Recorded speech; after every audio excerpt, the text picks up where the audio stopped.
searched for you to meet my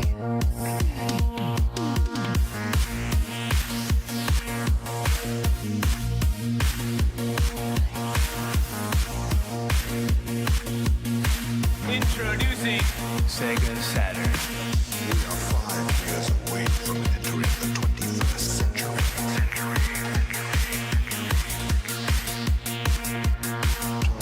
Ready for the future.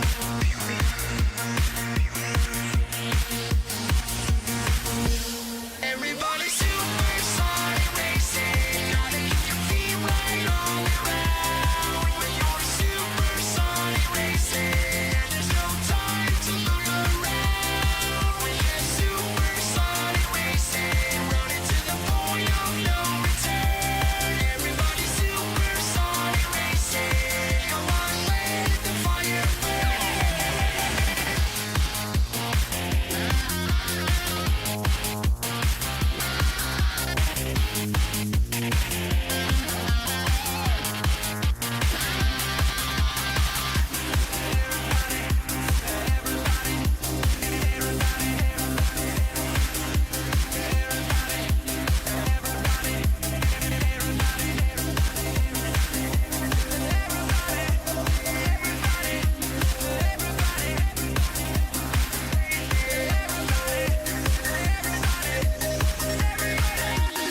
Everybody supersonic racing, gotta keep your feet right on the ground. When you're supersonic racing, there's no time to look around. When you're supersonic racing, running to the point of no return. Everybody supersonic racing, come on, let the fire burn.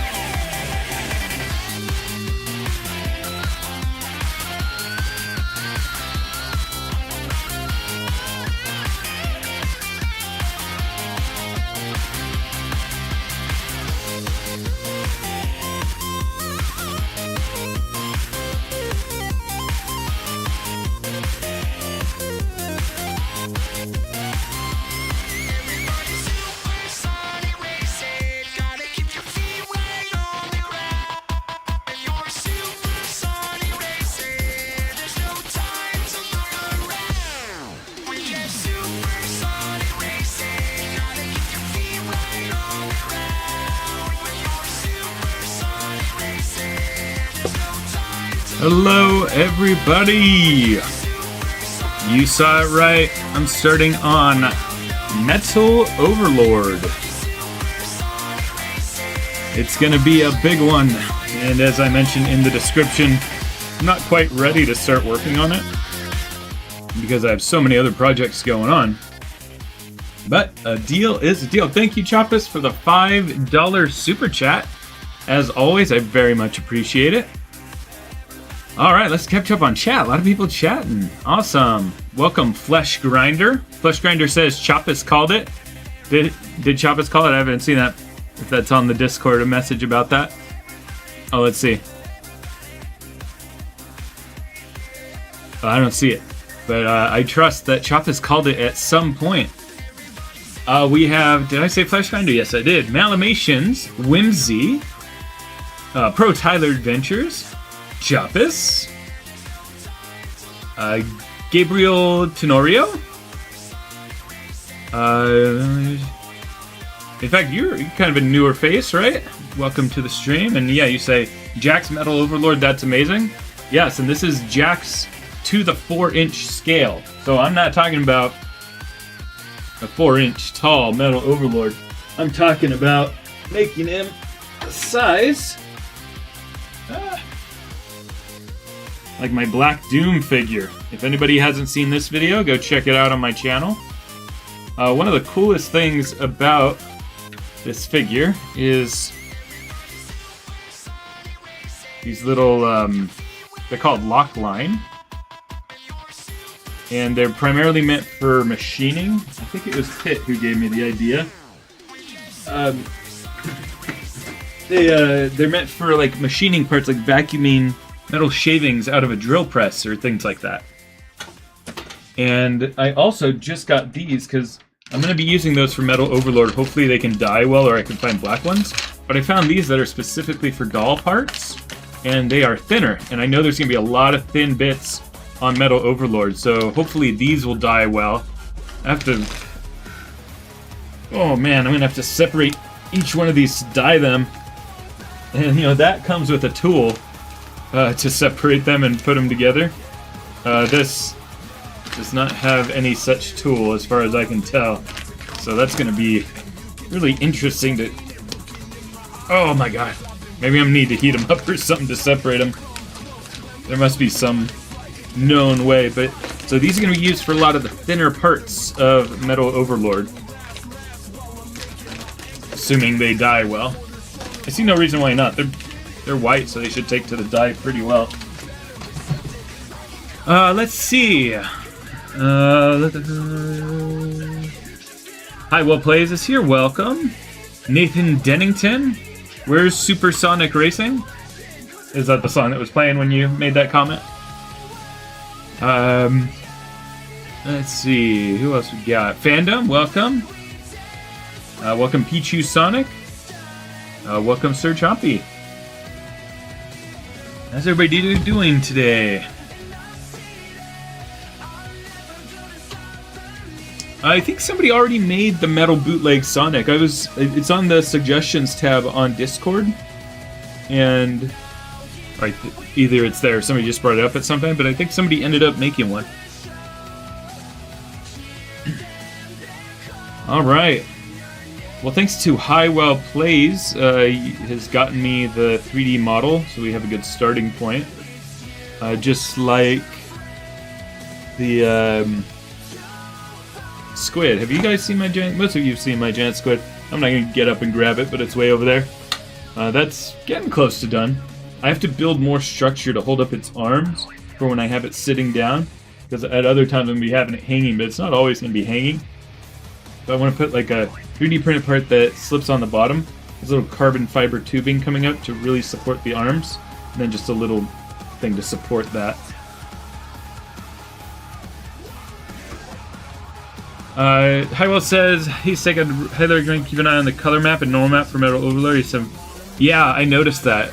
I noticed that a lot of the details of little vents and stuff, they're prominent things in the design that are not 3D modeled in. And usually you see that more on low poly stuff from older games, but this is from the newest game. But he's at such a huge scale and so many polygons already. It's the bigger you get with that, those prominent details now need to be textured, because he's actually relatively small on the screen if you think about it. I mean, he's big and he fills the screen, but you know, he's still just a one character on this. So it's a balance of figuring out what to put in the geometry, but being efficient and putting it in the texture. So what Highwell's talking about is paying attention to the color, and I did specifically apply the textures that Highwell provided. And so I'll be able to see and like know what I need to cut out. Remember those vents that we were making yesterday or Thursday for the E102 Gamma? Lots of stuff like that I see in the model. So yeah, thank you for that suggestion, Highwell.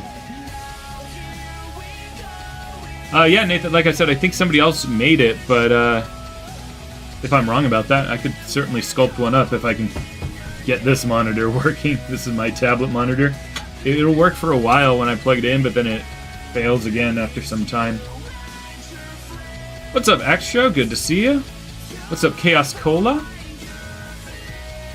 Malmesh said, can I have back my right to be happy? I lost my requirement keycard, aka the Sonic figure with no ears. I'm not sure what that means, but you can have your right back. I'll officially grant them. Waving my magical rotary tool. Rights regranted. What's up, TT? How's it going? TT, I know you know it's cold around here right now. I'm cold. If anybody has been hearing about the saga with my furnace, oh my gosh. It's cold. You can see I'm wearing my beanie and my jacket, because especially in the basement it's always cold. But it's especially cold right now because the heater is not running. Alright, let's get started. I'm not sure, fandom, how a smaller one can be made with this. If I design this whole thing around using these, I'm gonna have to find something appropriately smaller. I'm not sure, that might be a lot of work. I don't imagine that I'll be selling this one. I think this is gonna be... I mean, we need to figure out how big it's gonna be. I know Malamations was thinking that it might be 1.5 feet tall. I think it's going to be a lot bigger than that. And if it's that big, you know, the squid alone, the plastic was $200 of plastic. And this guy doesn't have as much big solid pieces as squid did, but it's a lot of pieces. I mean, you guys know Metal Overlord. Yeah, it might be crazy. I am going to make another Skylanders thing eventually extra. If you take a look at my Skylanders videos, let me see. So the thing about Skylanders is, you know, I had a lot of luck with my grenade, and then I made Broccoli Guy, and that was so grenade. You know, if you go to my YouTube channel, look at the homepage. It shows all my Skylanders traps. Unfortunately, you know, I have a certain number of views on Grenade Trap. The next one got 25% as much as that. The next one got 50% as much as that, which brings us to what? 12.5%. And then the next one was about 1/3, so that brings us down to... sorry, I'm trying to do this math. Let's say it was 12%. It's like 2/3, so 8%. The next one was 1/3 of that, so roughly 6%. And then the most recent one, let's see. I'm going into too much detail talking about this, but I'm kind of interested in doing the math. 430 views for that. That's less than 1/4 of 6%. So my most recent Skylanders video got 1.5% the amount of views as my best one, and it diminished over time, which tells me that people just don't want to watch my Skylanders stuff. So what I'm going to do is try one more Skylander and see if it does well. But if people don't watch that, then it's, you know, it's so much work and money that goes into it, you know. So that was a long-winded explanation. I was interested in mathing that out, so I hope you weren't too bored with that journey of math. What is you use the dragon as a base for... what if I used a big dragon as a base for Overlord? I don't think so, because Metal Overlord is so specific. So many specific shapes that I just don't think that would work out. How is Super Trip going along? I'm going to be painting it today. So right after the stream, I'm heading to my parents' house. Like the whole year since we moved up here, my parents have been coming over to my house, doing a lot of stuff, helping. I don't help with it. I just do work and YouTube while they worked on the house. But yeah, they've been coming over for more than a whole year, and we've hardly gone over their place, so they've been wanting us to go over. We're gonna have a painting night tonight, or painting evening tonight, right after the stream, and I'm going to be painting Super Trip. I finished all the cleanup and the gluing yesterday. Unfortunately, she's upstairs, so I can't show it right now. That's gonna get painted. I'm gonna be painting some stuff for the next Etsy release, and I've got a lot of stuff to paint. We're gonna be painting some Lancelots. I'm gonna be painting some boards. So in Sonic Adventure 2, this one's too long. I ended up shortening this because this is just, it's not the right proportions. But I printed 3 of these. We're gonna have 2 painted versions of these just to throw out there to see if anybody wants. It's the Escape from the City board. I feel like I'm blanking on what else we're gonna have to paint. We have just a ton of random stuff to paint. So that's another long-winded answer for Trip is going to be painted tonight. Chaos Cola, the Egg Dragoon is actually one of the first things... Wait, let me make sure I'm talking about the right thing. Egg Dragoon. Oh, that's a different one. Oh my gosh, that's going to be complex. But, I mean, here's the thing. If these big figures do well... You know, Black Doom did really well the first weekend, and then just really plateaued. But if the Cyclone videos do well... and Metal Overlord, if they do well. Yeah, these are figures that take so much time. It's like making 5 figures. I could make 5 figures in this amount of time. 5 action figures in this amount of time for the same time it takes to make one of these big ones. So if those get a lot of good traction on YouTube, I'm definitely going to make more. But it's kind of a opportunity cost situation, you know, where if I could spend that time to make 5 action figures and have 5 separate videos, that's going to be more worth my time. But I really do want to be in this niche of having videos where I make the big stuff, like just stupidly big at scale. So I hope that I get to a position where these videos are doing well enough that I can make things like the Egg Dragoon.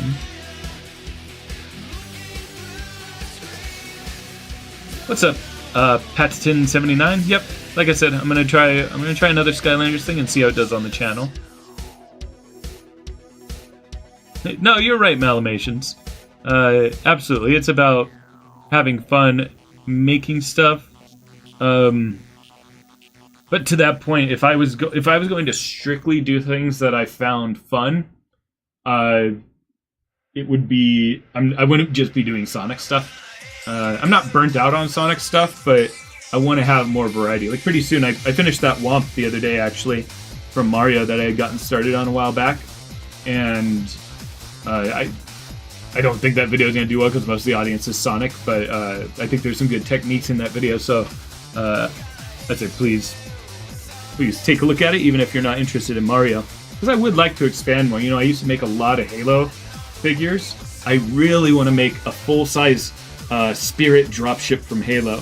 And according to the wiki, it's going to be like 6 feet long, but I'm going to make it so just like 6 figures fit in it, so it would probably be like this long. So yeah, I want to do some more different things. Oh, it seems like there's... I didn't think people would be interested in the gun board, but I could print some more off, even right now, if people are interested in that. How is Cyclone coming along? Yeah, honestly, that's something I should be working on today. But yeah, I keep putting that off just because the joints just aren't working. They work enough that if I was just making it to make the video and show it off, I would just finish it right now. But I need to spend that time making it a product that I can sell. Like, look at all these. You know, for Valiant Tales, I'm like on my 7th test print right now, because I keep trying to make the body fit better. These are all different like size tests where it's like, oh, this one was too loose, this one was too tight. And so I have all these pieces here where like the second print would have been good enough for me for my own just to make a video of, but because I'm selling it, it has to be, I don't want to say perfect, but as close as perfect as possible. And so that's one of the things that makes these videos take a little bit longer, these projects take a little bit longer, is if I'm making them to distribute, they take probably about double the amount of time. Whereas I would let the quality slip for my own, because you know there's little tricks you can do with this hand. I had to work really hard to get it to be just the right tightness for selling. But if I took one of my looser ones, I just put a little super glue in there and then move it while the super glue is drying, and that would work perfectly. But I don't want to make my customers have to do that. So things like the Cyclone, I need to spend that extra time to make things work really well for it to be a product that I can sell.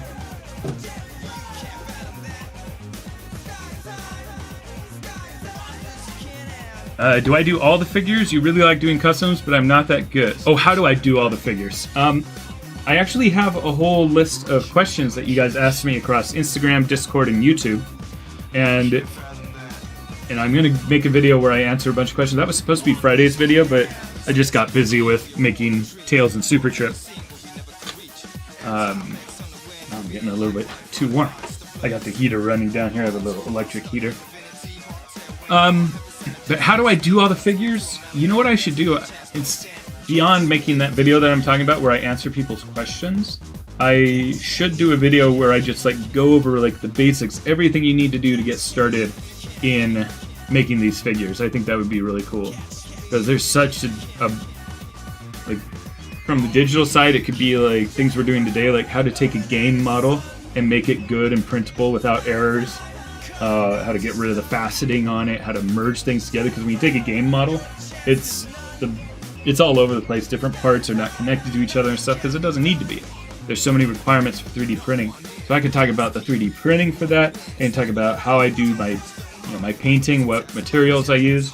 I could have all the, list all the tools that I use and put Amazon affiliate links in there so you guys can buy them and I get a little kickback. What glues to use, what primers to use, what sealers to use. Which reminds me, I'm going to talk about this in the Cyclone video, but I got to stop saying sealer. And I think I discovered why some people get sealer and primer mixed up, because apparently in the automotive industry, the primer is sealer because it's, I guess, sealing the metal. I learned that when I went to go get automotive paint. I used really expensive custom mixed automotive paint for my my squid figure. And when I was saying, oh, what do I seal this with? They're like, why would you put sealer over the paint? I'm like, oh, well, what does that mean? So what the automotive industry calls it is gloss. But that also doesn't work as a term for me because what I call sealer, I have both gloss and matte and satin. So I got to figure out better terms to use, and I think I figured out why some people get primer and sealer mixed up. It may come from the fact that those terms are used synonymously in the automotive industry, which I thought was really interesting.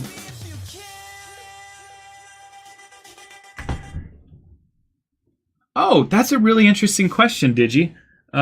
Thank you for trying to look for that, but maybe Highwell Plays has the answer. I know you were working on something, so you might not be hearing this, Highwell. I wonder if these models are scaled to the right proportions already.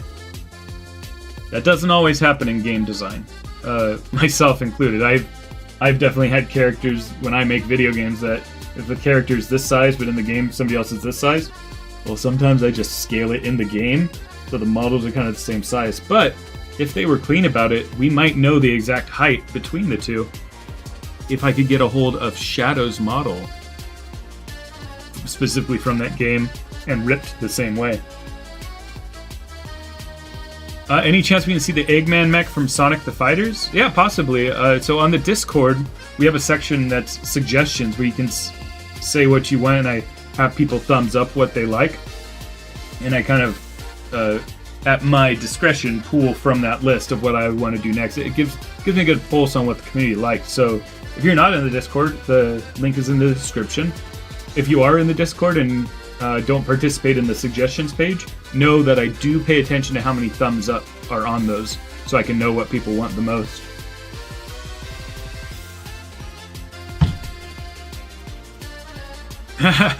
Raphael Movie Channel says, try to make the Death Egg or Eclipse cannon, like full size. That's gonna be a big project. Oh, Chappa says, I would like you to paint some Pokemon. Yeah, I do love making Pokemon. Check out some of the older videos on my channel. I made a custom... If anybody's familiar with Pokemon Scale World, it's really cool. It's the figures, like the player characters, are about this tall. And if you have a Togepi, it's literally that big. If you have an Eevee, it's like that big. If you have a Charizard, it's like that big. What is my biggest one that I have? Probably an Onix, and that's like this big. And you can see some of those pictures way down on my Instagram, or you can see me use them in my Japan trip videos way further back, like a year ago on my YouTube. But yeah, it's a series called Pokemon Scale World where they're all the right scale. And like a year and a half ago, I started making a Wailord, and it's this big. And eventually I'm going to finish that. So you'll see some of that as Pokemon stuff, and I would love... I want to make Charizard with armor. I have a Charizard figure, and I want to make armor just like I do for the Sonic toys. It's the armor from Pokemon Unite, and also Mewtwo. Mewtwo with his armor would be sick as well. So yeah, I definitely want to do some Pokemon stuff as well.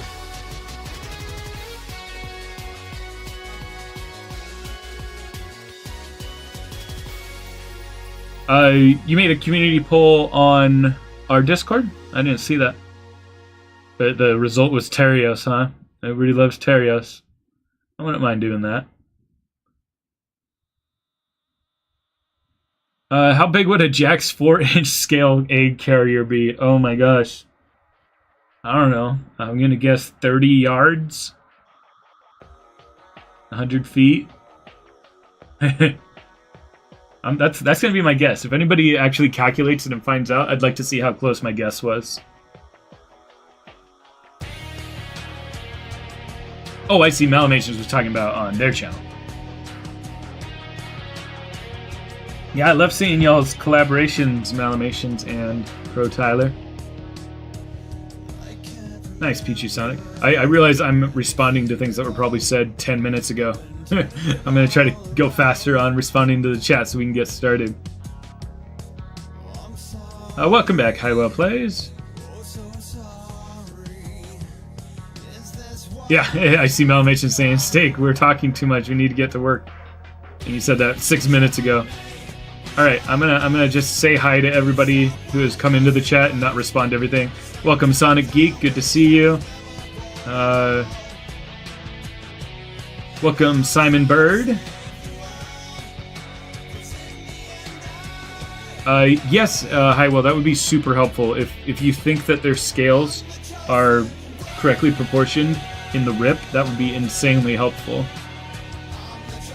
I do want to make Perfect Chaos, and I really want to get a Saturn 4 16K Ultra. So that I can have a smaller resin printer that can do other colors. I can't do other colors on this thing because the bat is so big, it would take way too many bottles. So it's not easy to swap stuff out. But I'd love to do clear stuff. I specifically want to do other Chaos versions of, I think I said this on last stream too, so I won't reiterate, but Chaos 1, Chaos 2, 4, 6. I think those would be awesome.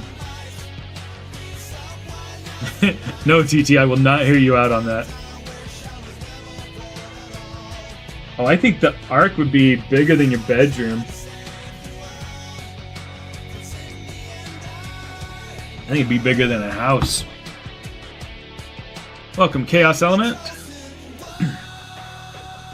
Alright. It's time to get started. I hope you guys enjoyed the chat. I hope you guys haven't just been sitting here for 28 minutes, 9 minutes now, just itching for me to get started.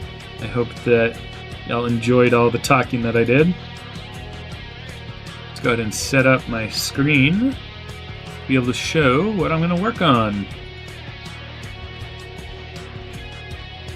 Here we are. Thank you to Highwell Games for getting me this model. And boy, is this a model. Holy cow.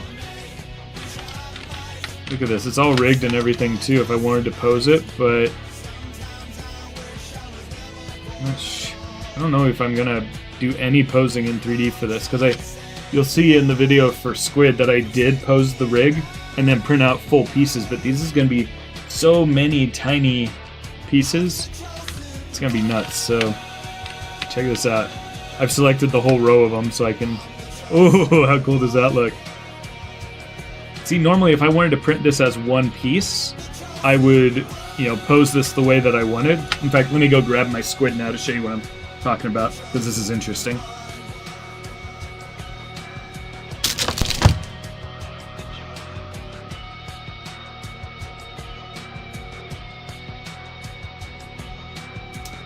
So for Squid, this is all one big piece. It's not articulated. What I did was I took the rig and I put it into the right pose for it. And, I didn't do anything about the faceting. A lot of times you guys see me kind of smooth out these lines. You can really see them in this light that it's polygonal. But this model is just too complex to be able to do that. So I left it in the model, and it's just like one posed piece. Oh yeah, you think this is big? I mean, this is big. You can see it. imagine, this part is about the size of my head. There's the big part that goes down under here, and then another one going out here. It won't even fit on this camera. That is how big this guy is. It's insane. And it was so hard to get this color paint right. I couldn't find any spray paint that would work, and I didn't want to buy a bunch of brush strokes and having to mix exactly the right color. So I went to an automotive paint store, and they can actually fill spray paint bottles with it. You don't need all the big equipment necessarily. They can fill just a regular, like, generic spray paint can with whatever color mixture you choose, and they have thousands of little samples, like paint samples, that you can look at. But it is expensive. I think it was like $70 for a pint a pint inside of 2 cans. If you think about it, you buy a normal spray paint for $10, so that was like $35. And so it's like 3 times as much as regular spray paint. And I got the color wrong the first time. What looked good in the store did not look good when I actually did it. I had to go back and get a different mixture. And I can't wait till these videos come out, because it's been probably the biggest, hardest project I've done.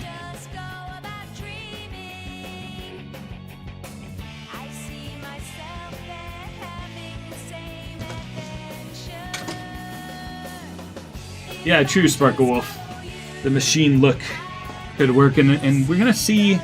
We'll see what I do on Metal Overlord, because I think I will want to smooth, especially the head and the body. So maybe I'll put a lot of work into doing that, and then leave other parts polygonal. We'll see.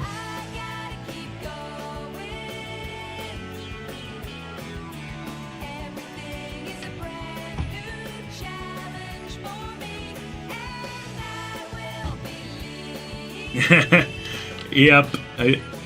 Like I said, I did not expect to be doing it this soon. I promised it at 5,000 subscribers. Yeah, I just love how like rigs for tentacles, I can just kind of control them like this. My job primarily is to rig figures, like in video games, and tentacle rigs are always the hardest, because this isn't a good amount of control. You're not going to animate like this. Tentacle rigs have all kinds of crazy controls. I don't want to get distracted, but I have a rig that I made like 10 years ago of a guy with big tentacle head things. I did a lot of cool procedural stuff with. Alright, I have been talking so much. Here we are. I think I'm just going to ditch the entire rig here, because I don't think there's anything that needs posing in here.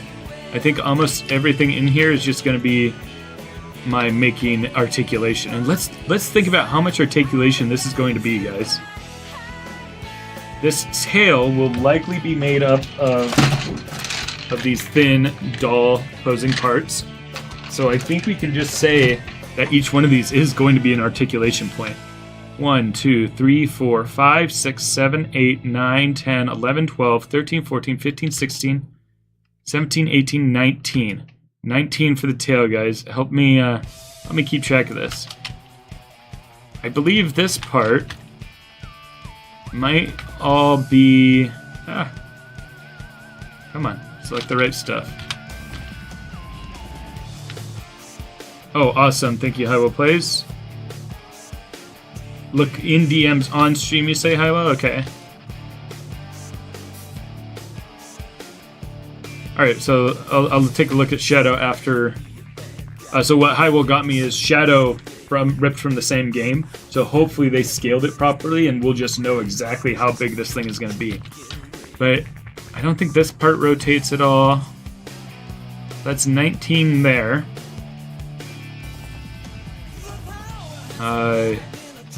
Does this rotate? There might be a pivot here, so let's call that 20. Let's call this one a shoulder. So 21, 22, 23, 24, 25, 26, 27, 28, 29, 30. It's like a claw. Oh my god, guys. Maybe the neck will rotate too. 31. Maybe I do something with the mouth, 32. And then each of these is 1, 2, 3, 4, 5, 6, 7. And these are 8, 9. So 18 plus 14 is going to be 28, 32. 32%. This is going to be 64 points of our... Nope, I'm not done yet, guys. Oh my god. So remember the number 64. And then, what will it be? This one will rotate. 1, 2, 3, 4, 5. So 10 more. 74 points of articulation, guys. Oh my god, what have I decided to do? Oh, 74 estimated points of articulation. Guys, how am I gonna do this? Oh my god. Let's find out how I'm gonna do this by getting started. Let's first take a look at Discord for... Oh, sweet. So we have an image. Oh, no, no, no. Oh, that can't be right, Highwell. That can't be right. No. Oh, God. This is at least 2 times, maybe 3 times bigger than I thought it was. What are we gonna do? Oh, I want to make it truly full size. Oh, this is... Oh no, guys.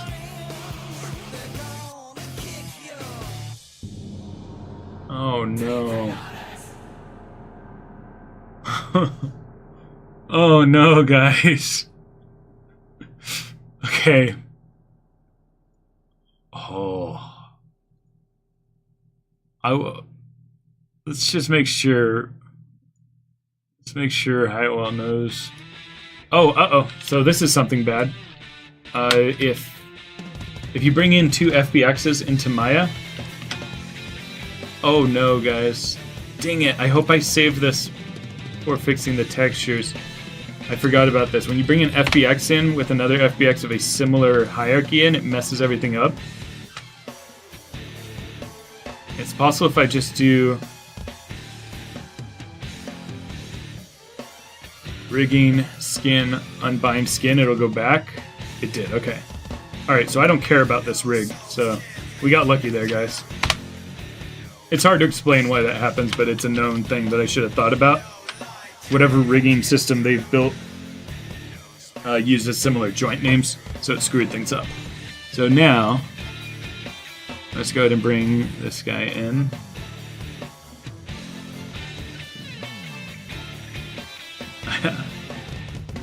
I think I am gonna have to size it down. Yeah, right? Beat you, Sonic? Oh my gosh. Is he really that big in game?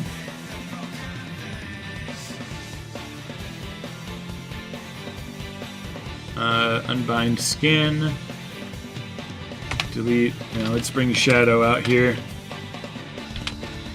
Oh no. Is he really? Let's take a look.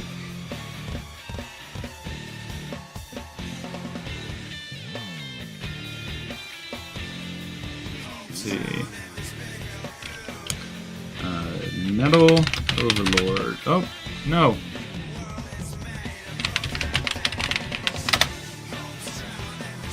I don't like that there's a preview of an art project. It's the art project that especially looks not safe for stream.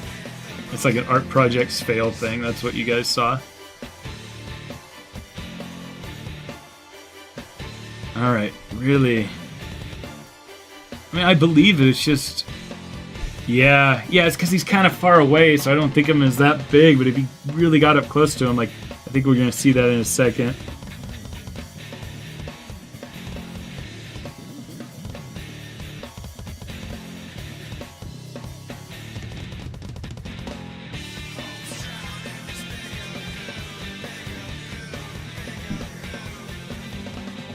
Where's the part where he like hits him in the circle?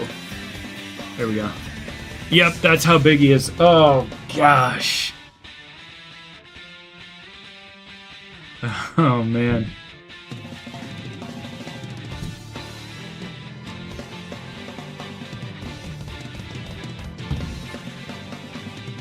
Digi, let's see what you got. You said the Sonic channel, I believe.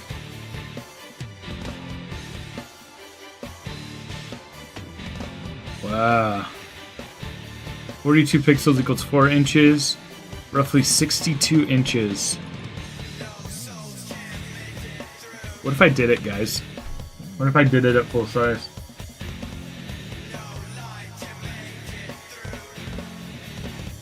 What if I did it at 4-inch scale? How tall are we saying this is gonna be then? Create locator. I would. Here's the thing. I could make it 2.5-inch scale, but let me tell you this: when I was doing my most recent musical, hey, look at me! I'm talking about doing musicals again. That's the meme, isn't it?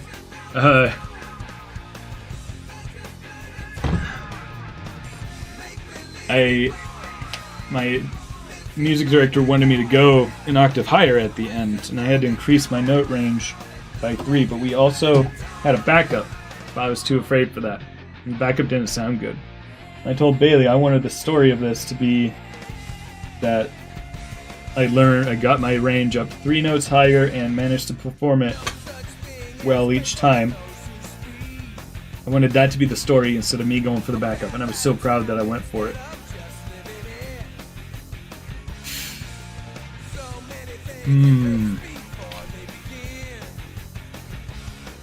Guys, I don't know.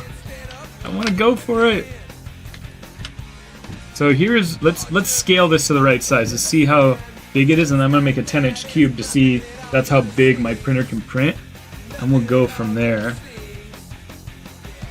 Oh yeah, if I did it at full scale, it's bigger than a building.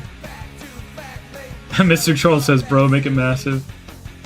Scrubby says scaling them to 2.5 would hardly make a difference. Yeah, that's at this scale, it is still so huge.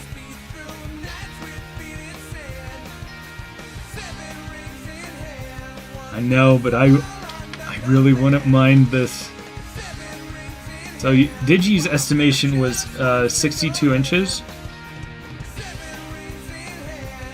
It's gonna be as big as a person. Yeah, like this. This is not even relevant at that scale. 62 inches is a short person. Let's do this scale ourselves just to see it. So, what is this? Millimeters? So let's do 4 inches times 25.4. is 101. Oh, actually, that's pretty close. 101. So this is already kind of scaled to the right size. So here's what represents, yeah, so the model is actually in Maya already just about 4 inches tall. Which means that if we take duplicate of this locator. Let's put it to its extremes. Modify. Or actually, I'll just create a measure tool. Distance tool.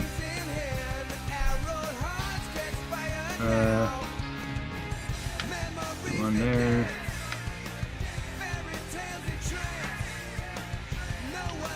Alright. So move this up to this height. Down to the bottom.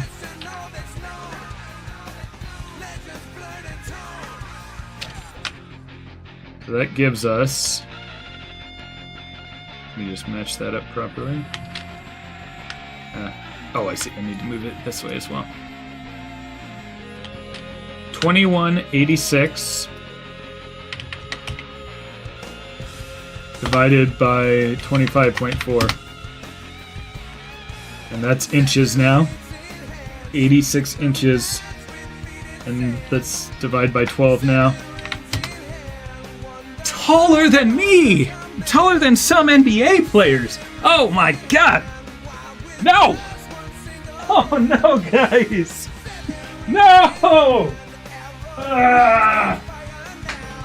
You gotta be kidding me! Oh no! I can't do it at 4-inch. I can't do it at 4-inch, guys. No!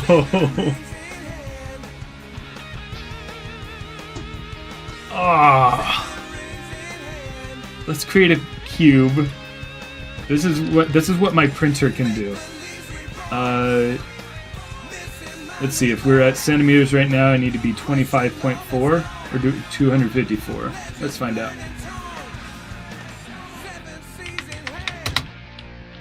Yeah, that's not. I need 254. So this cube represents what my FDM printer can do, guys. So I have to split this thing up this much.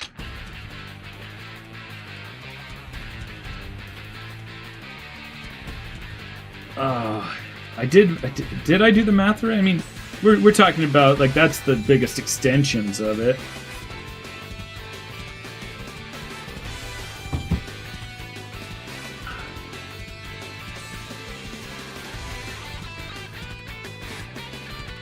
Hey, welcome, Mark McBride. You're just seeing me regret my life choices of promising this at 5,000 subscribers. Now that we've found out how big it's gonna be. Yeah, at this scale, Pichu Sonic, wire management cables. Yeah, that would work at this scale. Okay, let's entertain a 2.5-inch version. So let's freeze transformations. Holy cow, guys.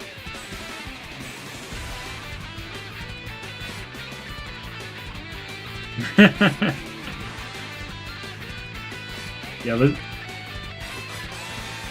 oh yeah, E. Scrubby says a good way to visualize is by stacking shadows on top of one another. Let's do that.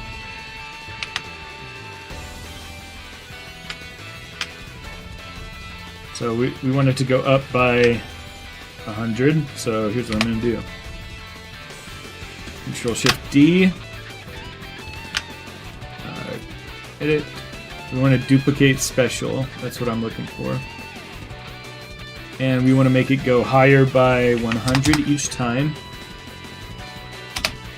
And I know it's going to be 8, so I'm going to make 20 copies here.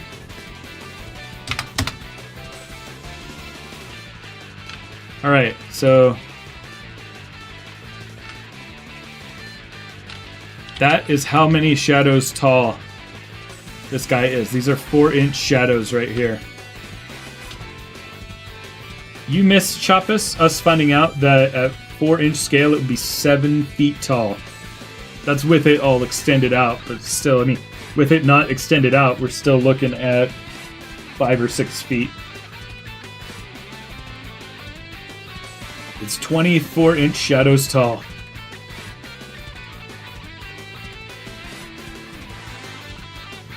Welcome back, Shark Plays. Alright, let's entertain the idea of doing a 2.5-inch scale. So, I've frozen that there. Let me do some quick math. 4... What do I do? Times... No. There. I'm having a brain fart. I've had to do this math. 2.5 divided by 4? Yeah, it would be 0.625. Here it is at 2.5-inch scale. Each one of these represents a 4-inch Sonic. And we can scale this down now.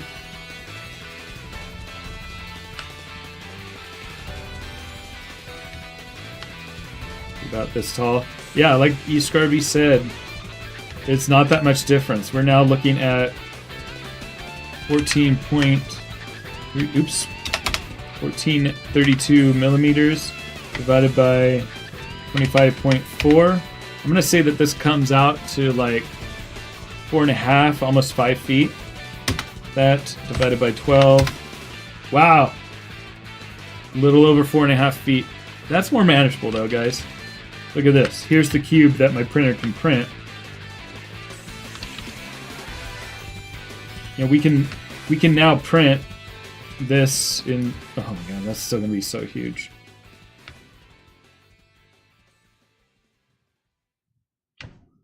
Welcome, Angel. I am regretting this, but I'm also not. Yeah, maybe only 10 shadows tall is enough, right? Yeah, Digi, I will need a whole room. I'm doing it, guys. I'm doing 2.5 inch. I'm calling it. Nobody will lose respect for me, will you? For going that route. 4 feet tall. Guys, this figure is going to cost almost $1,000 in plastic. Oh. Oh no.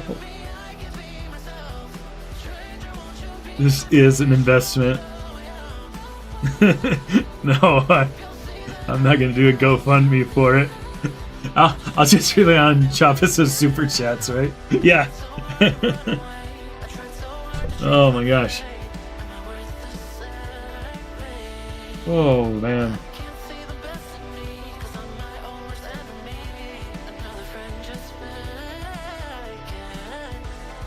I'm doing it, guys. Let's go. But you know what? I'm going to say this right here. This is going to be probably like a half-year-long project. I want to set expectations. I'm going to be needing to do other projects in between to keep the YouTube channel going. But I'm going to attempt this at 2.5. I'm going to do it.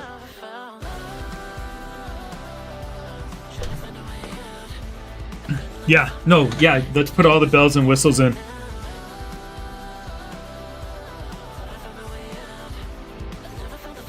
I'll put lights in it, I'll put sounds. We'll go hard. Yeah, would you guys be interested if, you know, because I could make full videos out of making the arm, right? And say, hey, here's my progress on just the arm. Here I am painting it, here I'm doing this and that. Just the head, here's lights in the head. I think we could have compelling videos of each individual part of this, so then that way I'm not waiting half of a year to make just the one or two videos for it, you know. I think that's a good choice. Add a voice chip, yeah. I mean, we got 30 people watching right now, so obviously people are interested in him. What's nice is at this, you know, at this level, well, it's still going to be pretty boxy. Like, do I want to rebuild stuff? I think what I'm going to do is work really hard on smoothing out these body parts and the head. And maybe these hero parts I'll kind of recreate. A lot of this is just figuring out the structure that I'll have to 3D model to put it all together, you know? And I'm going to have to bolt it together. This is going to be like, if you guys follow, not El Aco, oh, who's the guy who makes the big shadows and Sonics and stuff? I forget. He made like the full-size Sonic. Yeah, Black Doom is already almost 2 feet. He's gonna be twice the size. Maybe I will, eScrubby. Maybe I'll open up a donation box. As long as my intention is to be like, hey, donate if you want, because we're talking about making a whole steel structure beneath this. because this piece, these pieces are going to get so heavy. I just think about how heavy my squid is, and that's only this big. This thing is going to need a whole steel stand and everything. And the good news is I have to get a 220 volt electric put into my house for my new furnace, and I asked them to quote me on running a 220 volt outside to the back so I can do welding. I used to do a little bit of welding back in the day, and so it'd be nice to actually have that, but every place I've been at since hasn't had the voltage that I need for any good welder, at least. Yeah, the articulation here is gonna have to be. I know people will do 3D prints where they just tighten bolts. Like I saw a like a B1 battle droid where they just tighten the bolts a lot. So let's tackle what we can first. I think one of the most interesting first parts to tackle would be the head, right? So I think on the stream today we'll work on that. Yeah, Devil Doom would be absolute insanity.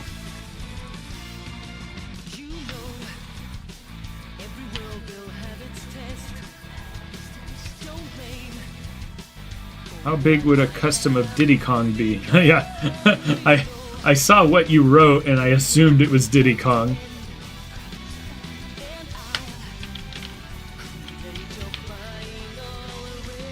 See, this won't be too bad. A half of this head will mostly print on my printer.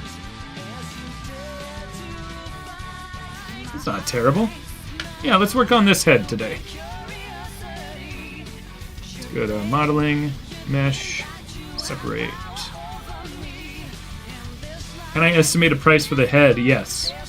In fact, we'll do this right now on stream. Check this out. Let's just take a copy of this head. Oh, but this doesn't have the thickness that it would need. But let me just estimate how thick I would make the shell for this head.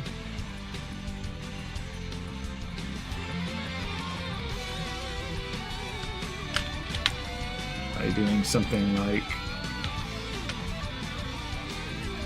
Again, this is just for an estimation. Mesh display, reverse.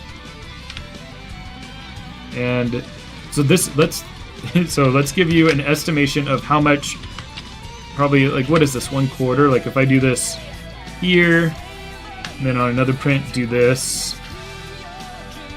Let's call this 1/4 of the cost of the head. So mesh, triangulate, file, export selection, 3D prints, Metal Overlord. Let's see, head, quarter, test. And I would assume that we can assume that whatever this ends up being needs to be multiplied by 8 times. Here's my logic. This is about 1/4. Like, this is, like, as far as volume goes, for the shell of the head, this looks to be about 1/6 of it.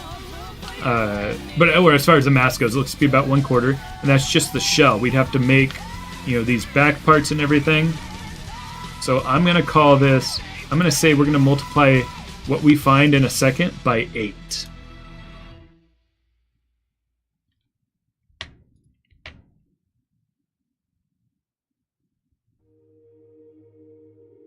Here we go.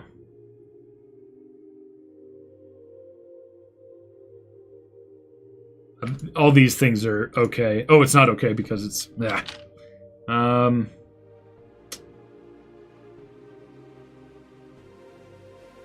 triangulated it, but it's got some kind of problems with the geometry. Probably somewhere in there. So here's what I'm going to do. Just for this example, I'm going to extrude it outward. That was the problem. Just what happened here was I was just trying to do it a quick way. Oops. Something weird is happening now, so let me just delete this. Start over, and we're going to extrude out instead.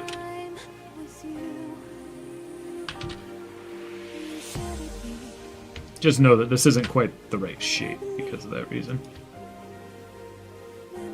Yeah, it was like intersecting with itself when I did it before. So, shell of the head.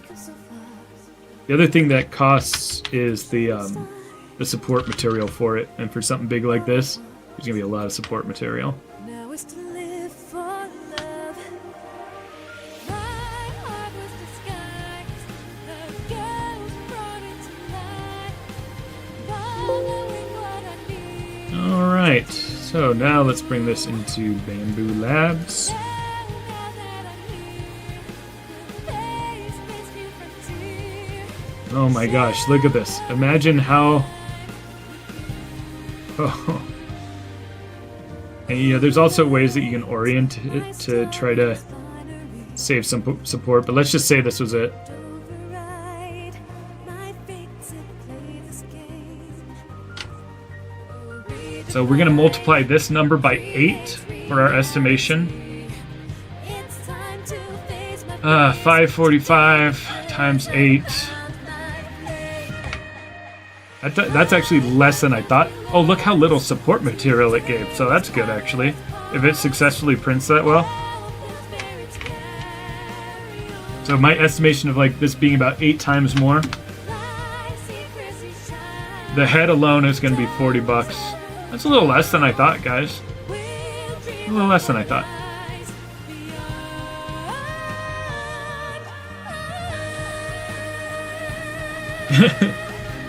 TT says, print a really big block and chisel it out.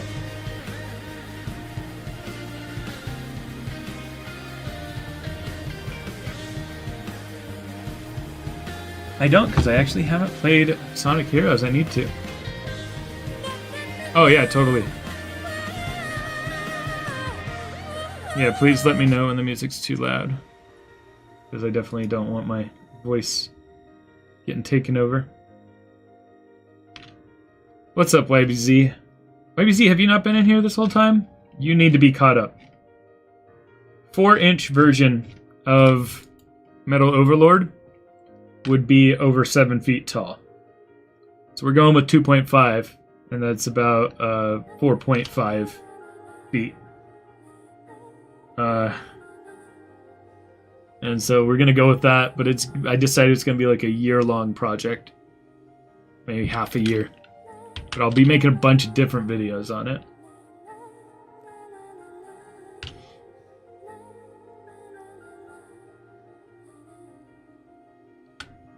All right.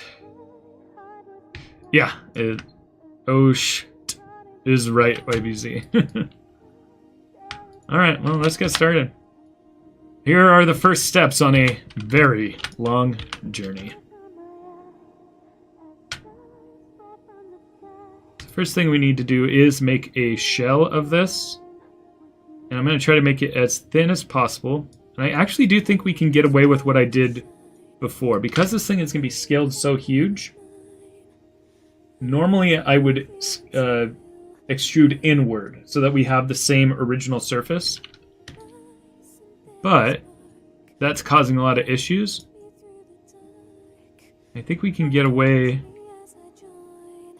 Let's quadrangulate this real quick, see if it quadrangulates well. It quadrangulated acceptably.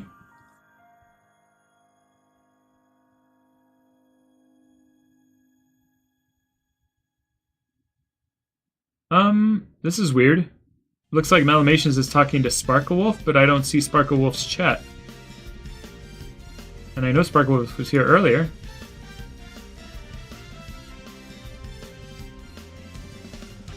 Yeah, Sparklewolf, it was not showing your chat. I wonder who else I'm not seeing. Alright, well, I'll just keep it to live chat. It's weird.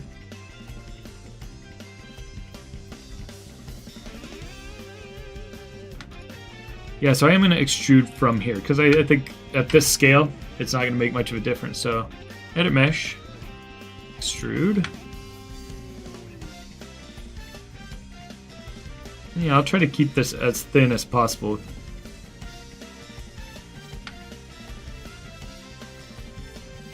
Yeah, I have no idea how big the end would be when scaled to 4-inch. Yeah, so what I mean to say, Sparkwolf, is sorry if I seem to have not responded to you. It was not showing in Streamlabs, at least. Clearly it's showing to other people on YouTube, so it's definitely a Streamlabs issue.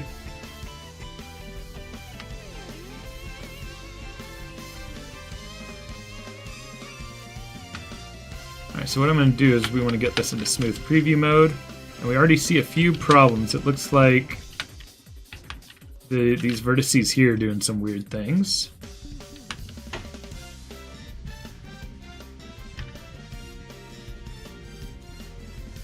Oh yeah, look, these objects are not attached together, so let's turn on symmetry, object X.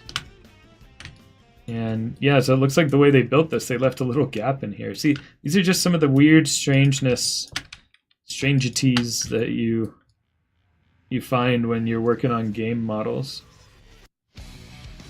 I'm going to delete these.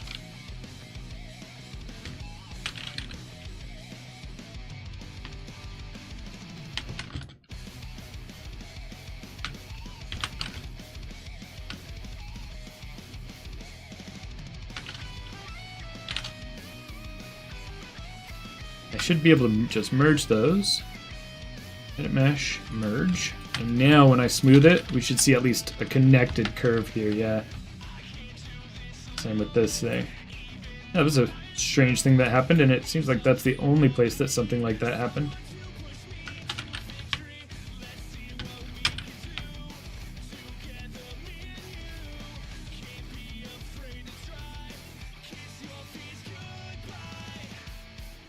Thank you, fandom. I appreciate it.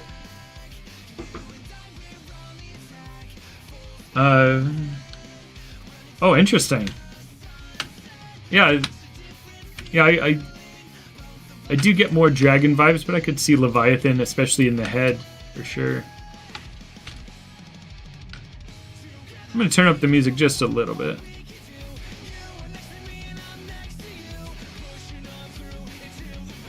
Let me know if that's too loud again.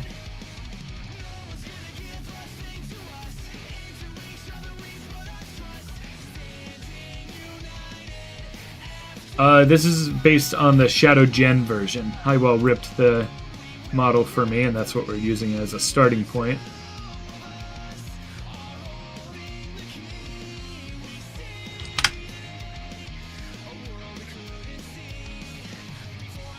Yeah, Pichu Sonic, it's going to take very long.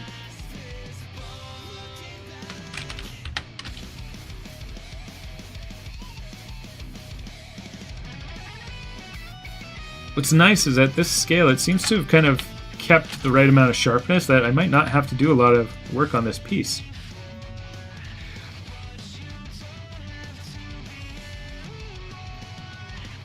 So one of the things that's going to take a lot of work is like his eyes. If we put a light in there, I'm going to need to make almost like a spaceship cockpit where the lights can fit in there. We'll put some kind of clear material over it.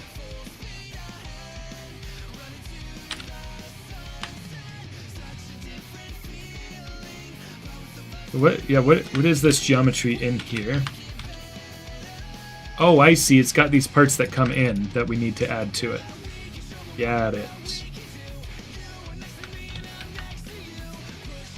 Let's take these.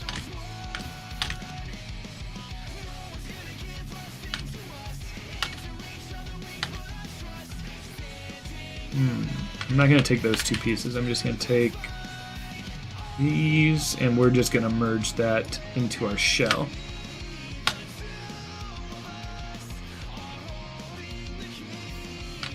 But first we're going to combine these.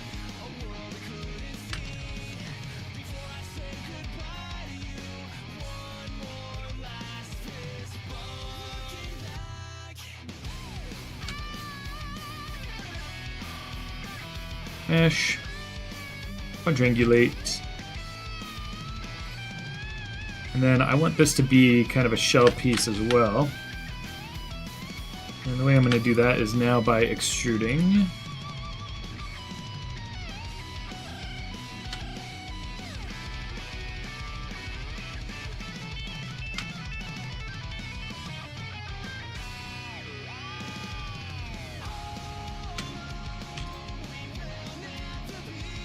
Add some edge loops in here.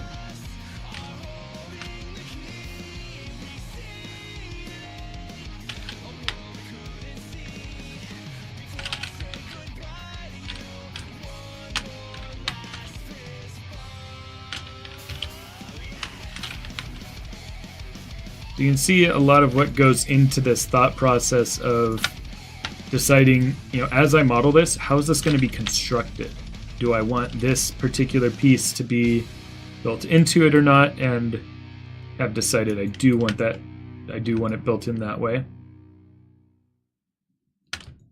I think I kind of like the smooth edge there. You know, I made these edges hard, but I kind of like the smooth edge here.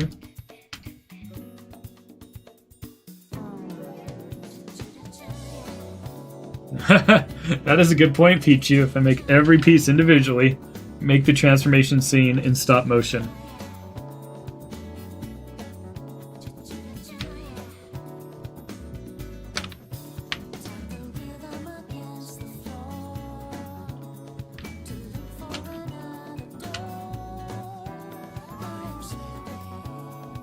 Hey, thank you so much, TT.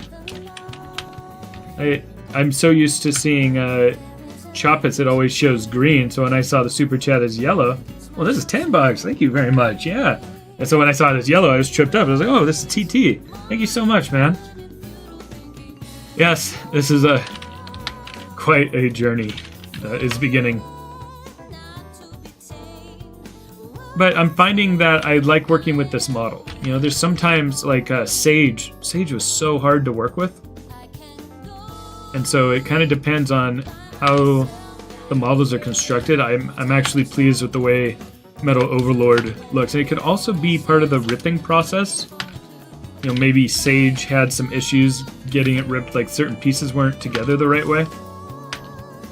And so I think there's a few factors that can make a difference there with whether it's a nice model to be doing this to or not. Newbie, that is what I want to do. I want to get Saturn 4 Ultra 16K so that I can do more colors in my prints. And I want to make like Chaos 1, Chaos 1, 2, 4, and 6 in transparent clear resin.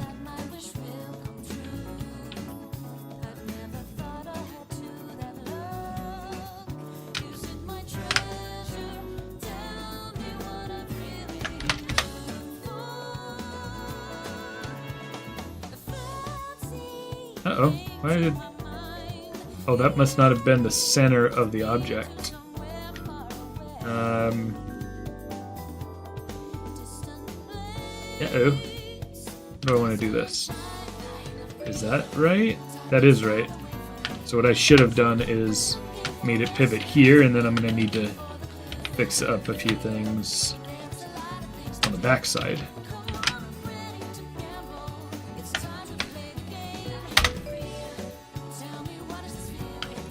You know what is kind of silly, but I want to make is the artificial chaos. And the way I would do that without a clear resin setup is by making a mold of it. In an upcoming video, I'm going to be showing you how to create copies of mold. This is a Mephiles head that I molded. And so this is actually like a putty that you put over it to make kind of just... I don't want to say crappy molds, but not as good as molding with actually really good smooth-on materials. But I'll just print it regular for the water parts, then make a mold of it, and then cast it in clear blue. That's going to be 2 upcoming videos, is making that and showing how to use that. I'm going to need more water if Chu is listening, and I'd rather not get up at the moment. If you would be so kind. Combine.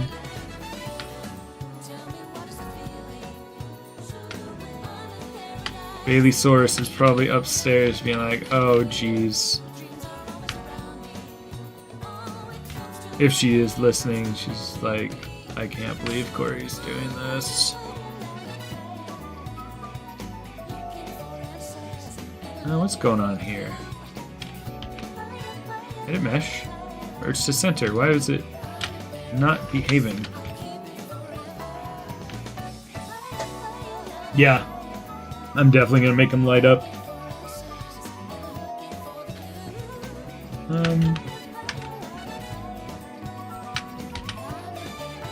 Hard to tell what pieces are which, but yeah, there we go. Those go together.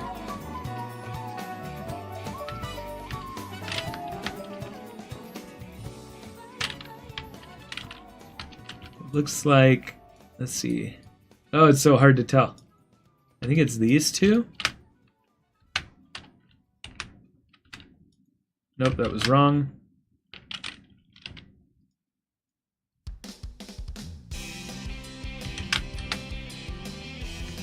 Gosh, this is a little bit messy here, isn't it?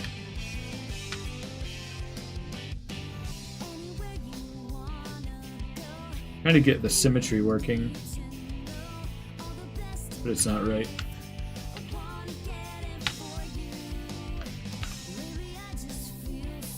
So these are connected. Oh my gosh. Sorry, this is probably frustrating to watch because I'm floundering on getting the right pieces fitting.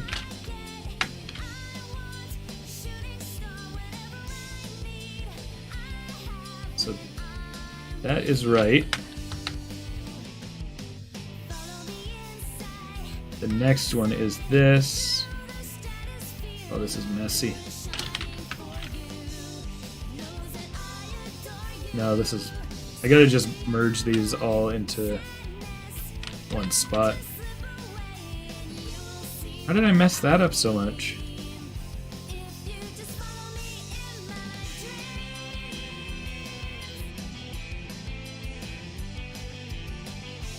Oh, I just got a text from Bailey Source that says, correct in what I'm thinking, but I'm not home.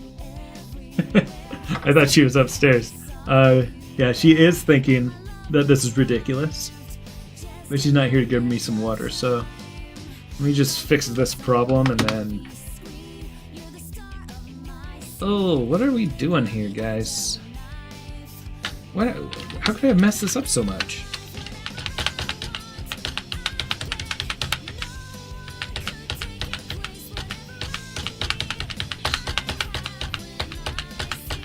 So here's what I'm going to do. I'm just going to undo all of that. I'm going to move this over by 4, move this one over by -4, and then what I can do is combine these. And now I can actually see what I'm working with. Check this out. And mesh. Merge to center. Why is it not merging to center? Oh, it's because symmetry is on. There we go. Man, I'm just getting really hung up on these few vertices right here.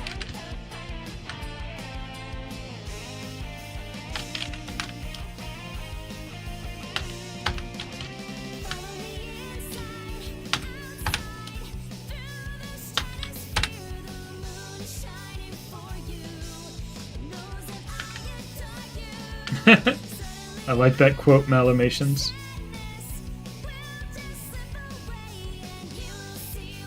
Yeah, Fresh Bon Bon. I would need a full construction crew to do that. Tell you what, I'll promise now, just like I promised at when I said I would do this at 5,000 subscribers. At 500,000 subscribers, I will build a 2-scale arc that will also double as a hotel. I'm going to get into the hotel business, guys. Obviously, I say that expecting never to get to 500,000. But I also didn't expect to get to 5,000 this quickly either. To get to that level, like 500,000, the channel probably has to grow into something different. I don't even know if there's enough of an audience for that to be.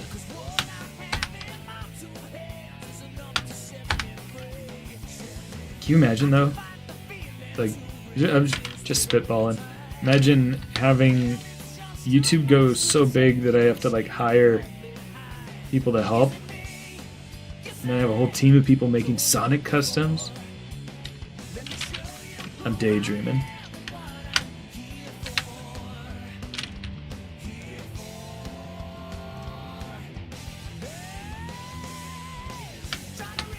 So now I can actually take these parts and move them appropriately. I'm kind of doing it, just eyeballing it. At this scale, it doesn't matter that much. There we go. And that's going to take a little bit of tweaking, but let's see. If we look at these two parts. 3. Yeah, it looks good. So what's nice is the print is going to have that nice little lip here, just to give us a little bit more extra detail. Now, I don't like what the lip is looking like right here, though, so we're just going to make some quick edits here. Wow! Thank you, Choppus! I appreciate this. Oh, wait, it's yellow because of the level. I thought it was different because per person. I was speculating that Choppus, it would always display as yellow and you as green. Yeah, it's the amount. Guys, thank you so much. I appreciate it. I think what between all that you guys have done, you've already paid for what we're seeing on screen, actually. If we consider that this is probably 20 or 30 bucks just for the shell, you know, I multiplied that one number by 8 because I was trying to anticipate what the inside of the head would be. Just in this stream, y'all have made donations. Well, YouTube takes a cut, of course. I think YouTube takes half of it. But as far as what you guys have donated, it would pay for the plastic for this part. Thank you very much. TT and Choppus, I very much appreciate it.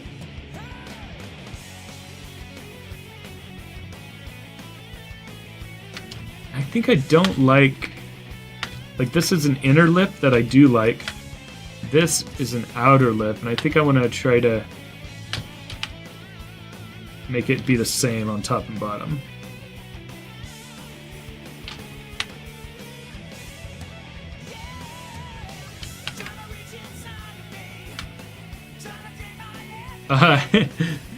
By my estimations, it'll probably cost 10 of what Neo Metal is going for right now. Or maybe 5. How much is he going? Is he going for 100?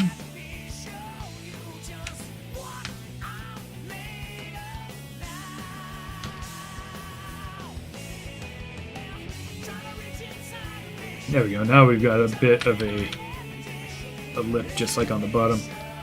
And because I want to be lazy, I'm just going to duplicate this and use it for the upper one as well. We'll just massage it into place. Not as much as Super Shadow. Yeah, I anticipate that this is going to cost, in plastic alone, as much as 5 Super Shadows. Maybe 10 Neo Metals.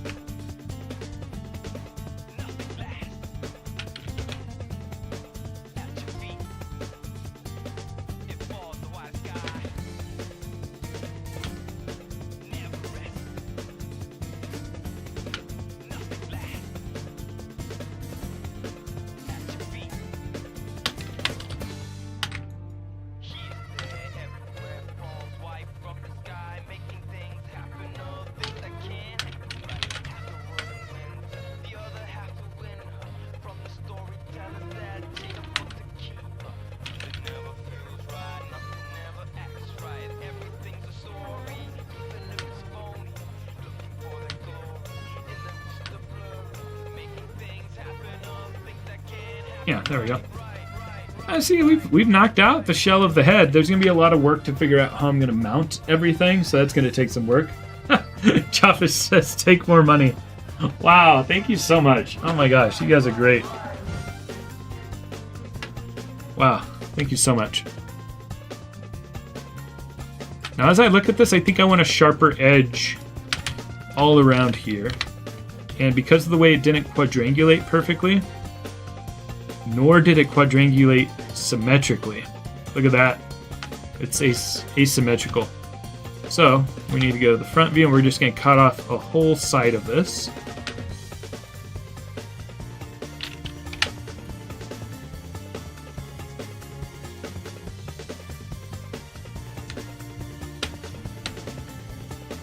And make sure that we're cutting off exactly just the sides. And we're not. We need to get those back areas. And delete. Ooh, we've got some triangles in the back too. Alright, let's clean those up.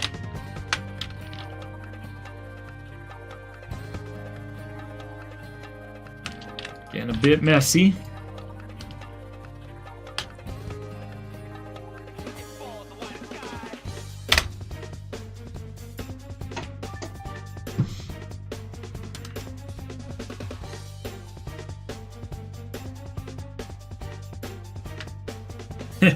TT says I wave the white flag. Yeah, somebody on the Discord today was competing with Chopus as biggest fan. I was like, yeah, Chopus is a heavyweight contender for the title. It's not just about the money either. We got great people who support by watching,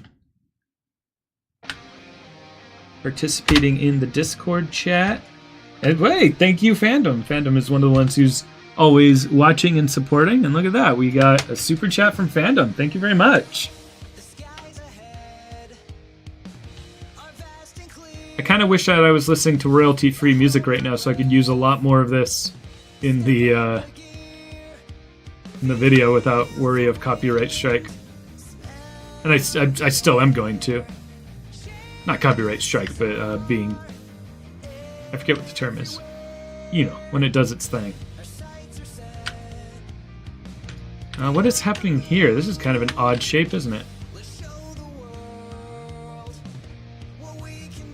I think we just need to have a triangle end up being from here, here,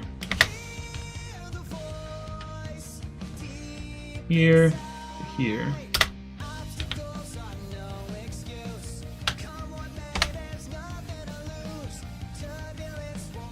You know what's funny is I try to create a narrative for each video, even if it's a video of like making a figure where the point is that I'm making it.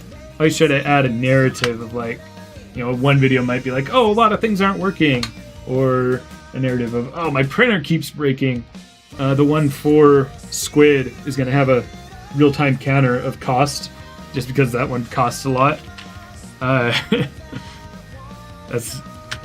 probably just still have that same counter for these. Oh, I could put it on the live stream too.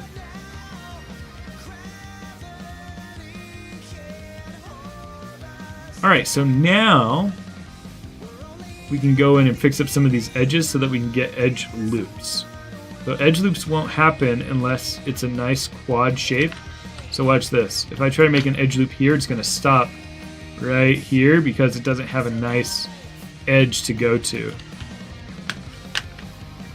So we need to split up these edges a little bit. Wow, TT, thank you. It says, this should cover the entire project, right? Yeah. Pichu says, how does the trip figure scale compare to the super trip figure? Yeah, it's, if super trip is this big, or no, I'm sorry, trip is this big, super trip is like this big.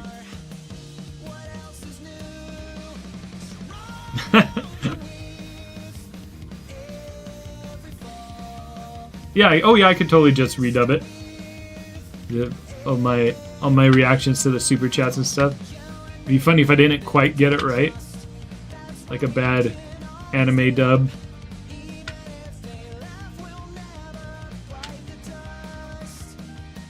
Ah, what did I do there? Get on the edge. Oh, something interesting is happening. I want it to go to this line, but it's not. Yeah, it refuses to. Watch this. It disappears right here. So I guess I'll just do it to there. Take this edge. You know what? I've been putting stuff up here. I need to put merge to center up here. Edit mesh. Merge to center. Oh. Oh, I am doing it. I just did it multiple times. And I'm never going to remember this icon for it. So I'm going to edit the name.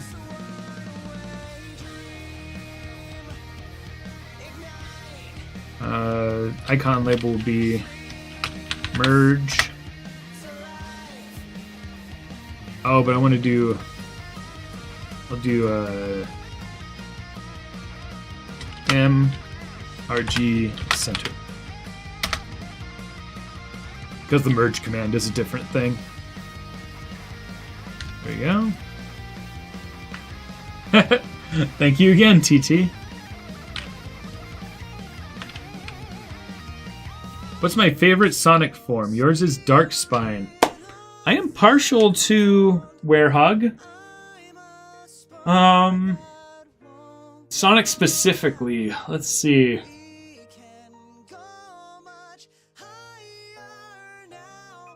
I think I'm gonna say Werehog.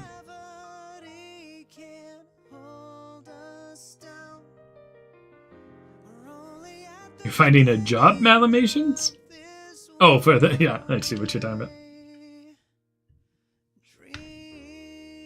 Yeah, I guess if it keeps up at this rate, but I don't expect it. I want to find that line of being appreciative, but never ask for it. And I very much do appreciate it. So now, watch when I put an edge loop in here. Now that I've made those nicer edges, the edge... Oh, hold up. Something else going on. Let's do an edit mesh, merge. We have some extra vertices in here from deleting. So check this out. I'm just going to select all the vertices in the area and hit delete. It only deletes the rogue vertices. So that's handy. Now I can do the thing that I was talking about, which is the edge loop should now go all the way across here. It still doesn't because of this. It still isn't a nice quad edge here. So we need to go in here with the multi-cut tool. And just get one more cut. It's having troubles going to this other side. I'll just cut there.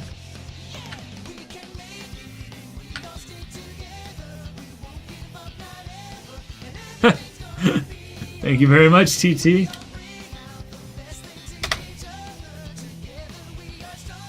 Adam says, I'm going to get a job at Walmart so I can see products because of you. Do you mean seeing... What do you mean by that? Do you mean to try to find them more easily? Now we can delete this edge. And now we should finally be able to do insert edge loop. Oh my goodness. You see how it goes off the wrong direction now? It's because we now need to fix this area. You guys can kind of see the pattern of what I'm talking about though, right? It kind of specifically needs quads to be able to make that. This is weird. Sorry, I'm getting so into the weeds about this part. Now we should be able to delete this edge. See how when I'm trying to do the edge loop, it needs to be quad, quad, quad, quad, quad. Now, oh, it's still bad. Oh, it's because I haven't finished deleting edges. Ah. I want to delete this and then merge this vertex with this one.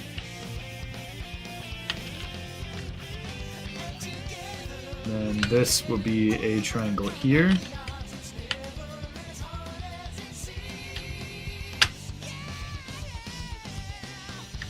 And now we should finally have edge loops going through here. No? What are you talking about?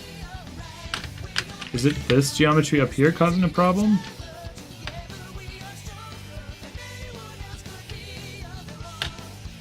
Oh my gosh, guys. What am I doing so wrong? I feel like there's like a doubled up face here or something. Oh, that's fine.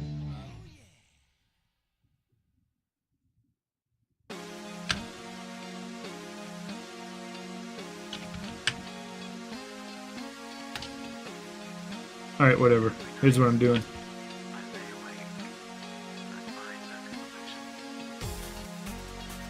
What do we do? This got us that whole edge nicely. And we'll do the same thing here. And then we're just going to manually make that edge loop.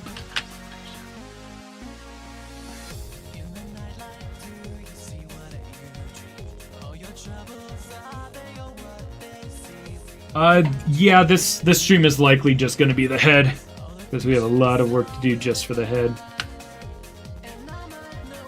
And if I do weld a base for this, that would make for actually really interesting content.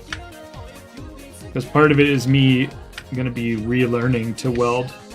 Because I used to take classes, and I made like a BattleBots box. My work actually had me teach people how to make little BattleBots like this big. In fact, I'm gonna take a little break to show you guys this. Let me pause the music. Let me go get a water real quick. Then I'm gonna show you the BattleBots thing I'm talking about.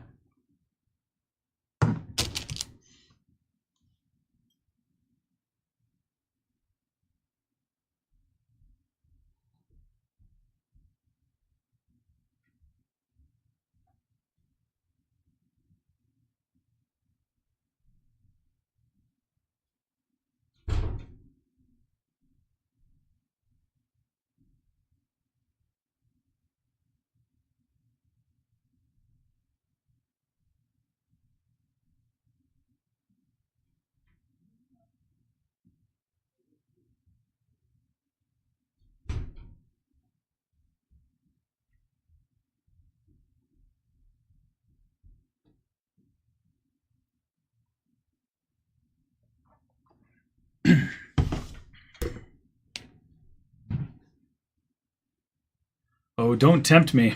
Don't tempt me to do a 48-hour stream.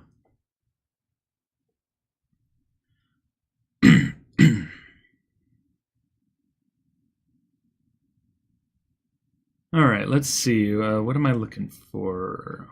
Go to my hard drive.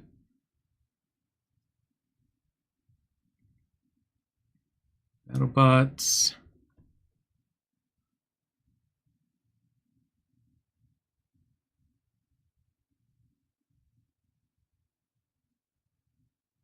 Oh yeah, let me share my screen again. So I used to do a little 3-inch or 3-pound BattleBots.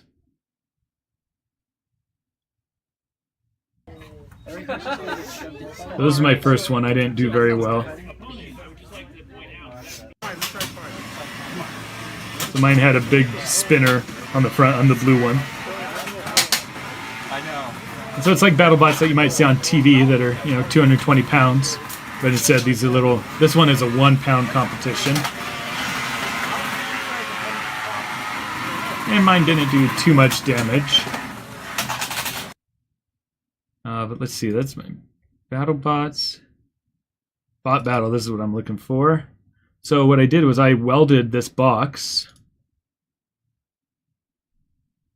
So this was my first welding project. I took classes to learn how to weld this, and then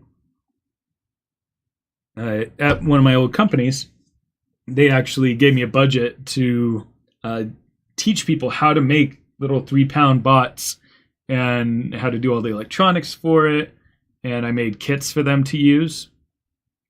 And then at the end of it, we had a big BattleBot competition.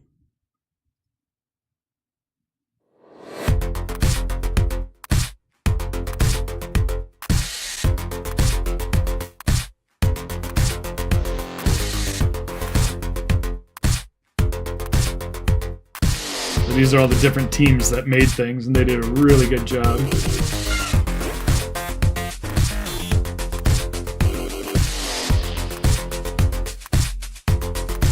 And this one, yeah, I got hit when I was trying to set it up for them in the box, because we were making it so like any setup, anybody who went into the box was just me, once everything was shut down and stuff, trying to be safe. And yeah, their mouse trap that they put in it, like the mouse trap isn't going to do anything, they were just being funny.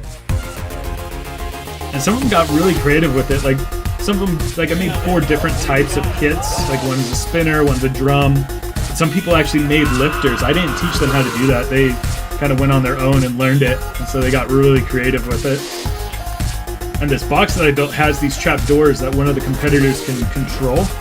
And what it was a linear actuator that just goes like this with rollerblade wheels at the top, and then that pushed the wood up to make the trap happen. Then we also had different rounds. Like one of them would be trying to get the balls in these holes and stuff. Yeah, here's the 4 different kit types that I made. Oh yeah, there's the actuator pushing it up. And the whole time I was controlling a BattleBot in there that had a GoPro on it so that I could, you know, make things all go the right way. I didn't get the camera footage that I wanted is what I mean to say. And we had judges keeping track of the scores in the battle and stuff.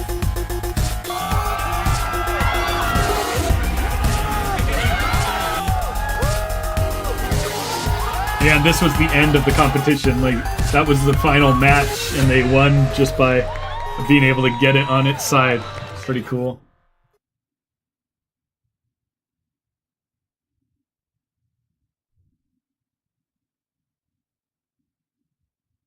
Oh, that was probably 5 years ago now. Yeah, I used to teach a lot of classes. I would teach mold making classes, and what else did I do? Like Unity classes, like the game engine. Just they had a lot of programs there where people could volunteer to teach other employees different things. Hey, thanks for another super chat, TT, and go enjoy the party that you're going to. And thank you for wishing me good luck. I'll need it.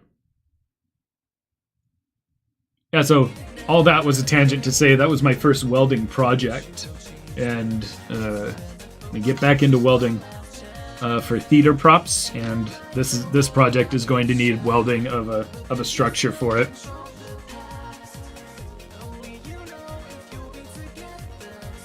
I think I'll have to do that, fandom. Put Alexa in, like make an AI that it can talk to me and vocalize in Metal Overlord's voice. Does Metal Overlord talk? Yeah, I think so. Well, thank you, Malamations. No worries, I appreciate it.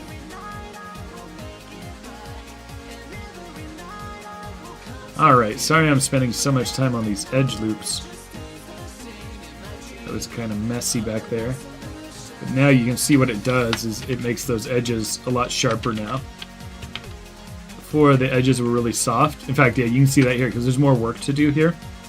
See how where the edge loops are, you got a nice harder edge, but then it kind of smooths out here. That's because we need to go in and now fix this up.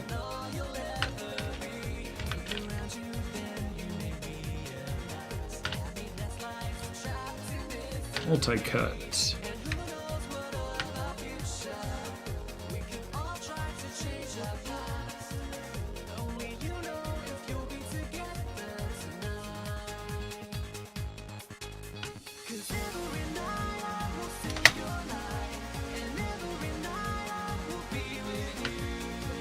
And you know what I'll do is I'll probably go through the whole process of like finishing the whole head first. I imagine that'll be more entertaining for y'all, is if I can get a video out of like making the head and making it so it can talk and everything, and then I'll have that content done, you know, months before the whole thing is done. So I think this will be a good amount of stuff to show, making videos of at least.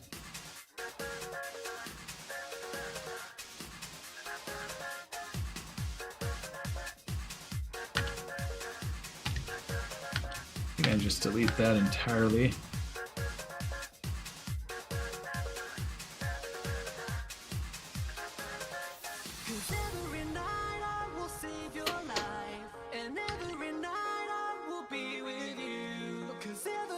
Yeah, I can do the same for that.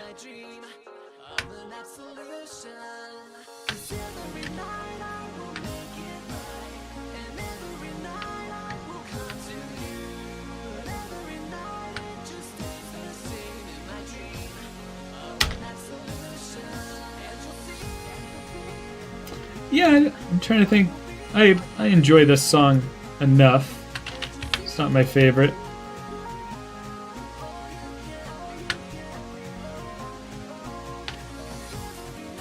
A lot of people want me to make a movie silver.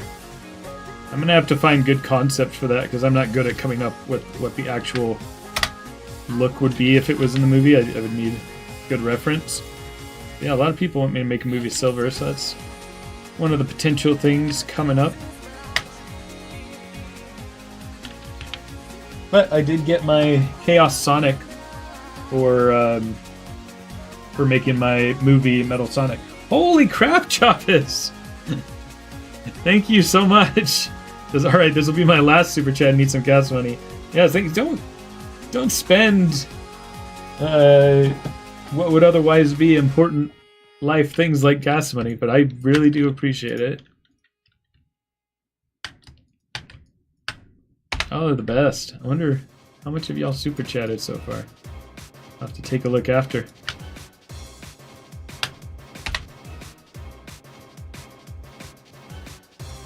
Thank you, Chaos Cola. The only reason I'd be hesitant to have somebody make concepts for me is I'd feel bad if I didn't go that route, you know? And I have found some silvers online that I thought were like the right look for it. So you're welcome to, and I'd appreciate it. And you know what I would try to do, even if I didn't go fully with somebody's concept, I would try to take elements from it at the very least, and then of course I'd give credit and stuff. So with all those caveats in mind, I would appreciate the help, sure. It's just I worry about people feeling bad if I don't go with their concept, you know what I'm saying? What's up, Valen Garcia and Casion? That's JL and CC, right? I know your username changes from time to time.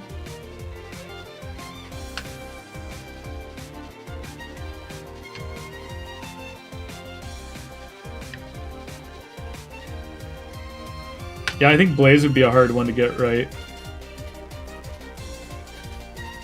Ah! I need to hit enter.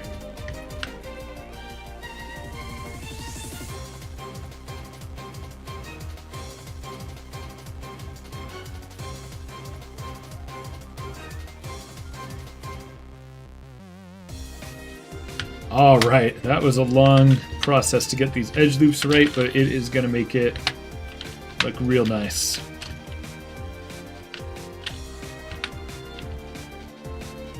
Yeah, we got those nice, it's got, you know, smoothness. It's a little weird there, but in fact, I do think I want to do something about this edge, how it looks kind of odd. Can I just entirely delete this? Finish. Delete edge slash vertex. Yeah, I think that looks smoother. We didn't really need that edge.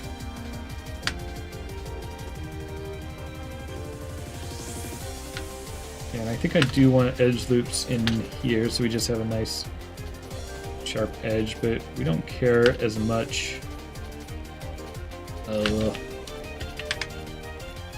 Yeah, that's just going to be rounded on the inside. We only care about the outside shell in this case.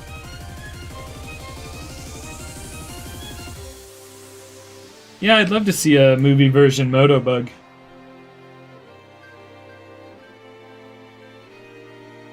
Awesome, I appreciate that, Chaos Cola. Definitely shoot it my way on the Discord. Reminder for anybody who's not on the Discord, the link is in the description. Come join us, we make a lot of cool stuff. Eventually I'm going to do a video where I go over everybody's artwork. And take a look at how cool it is. I'm at a crossroads here, guys. Do I want to build these little shapes into the model? I think I do. Or will it look messy?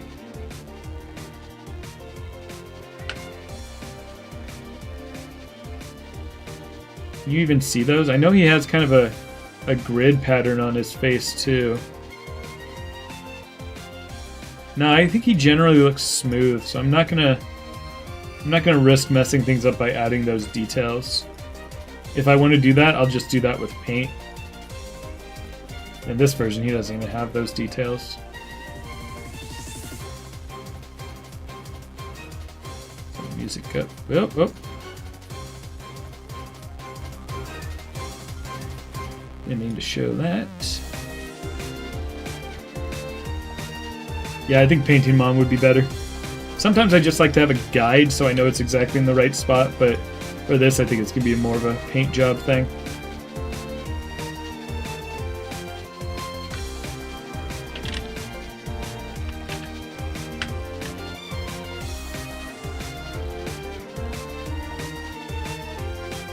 Alright, but I can't forget that there are more pieces to this. This and this.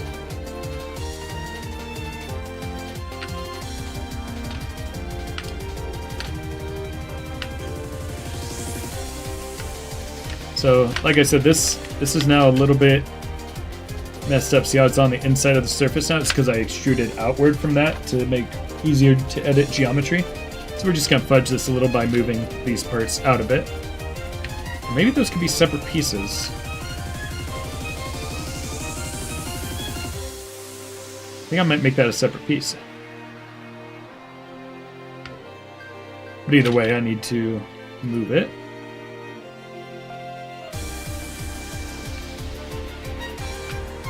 At this scale, I really should make it move, huh? I look at it and I'm like, well, it has to move. But the problem is, these are going to need to be something actually flexible. And so I think I might actually have to make a mechanism. Yeah, because there's a pivot right here. You know what I'm going to do is I'm going to make it so it 3D prints and can pivot. And I actually use real bundles of tubing for all these wire parts. So I won't even be 3D printing this. I'll maybe like 3D print this part and maybe 3D print. Maybe I'll 3D print like a metal piece that goes around sheathing the piping with these holes in it. And then actually make like rubber, use actual tubing to make that.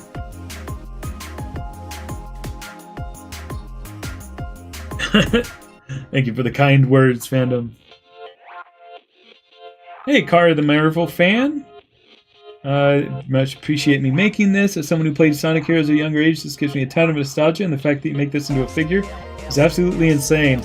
Yeah, I don't know if you were here for when we figured out how tall this is going to be. This is the biggest my printer can do, 10 by 10 inches. This is at 2.5 inch scale. It's going to be 4.5 feet tall. So this is not just a figure. It is it's a statue. And it's going to take like half the year, but we're going for it. Well, thank you for the kind words, Car the Marvel fan.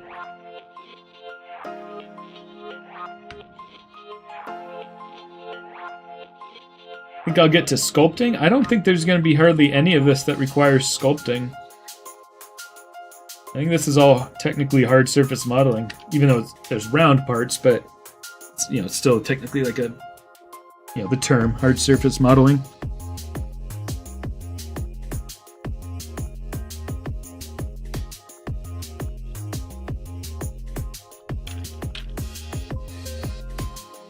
It'll be taller than Malamations. Holy cow. Yeah, this is gonna be nuts, guys.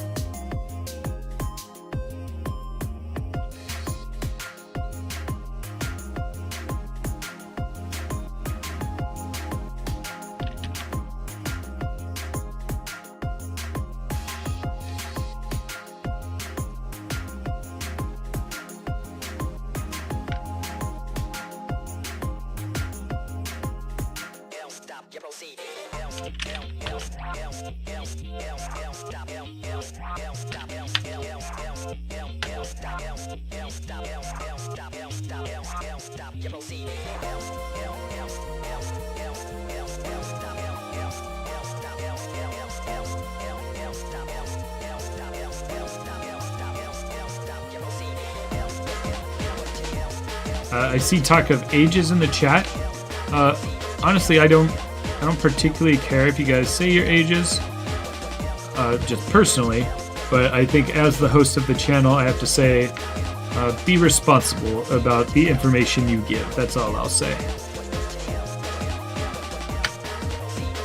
I know Maxie's only asking because you're talking about height, but and I don't think it's bad for people to know that necessarily, other than like you might be more of a target for scams and stuff if people find that out.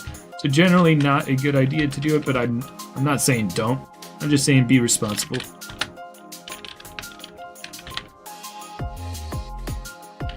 I'm saying that kind of just out of obligation of as the host of the channel.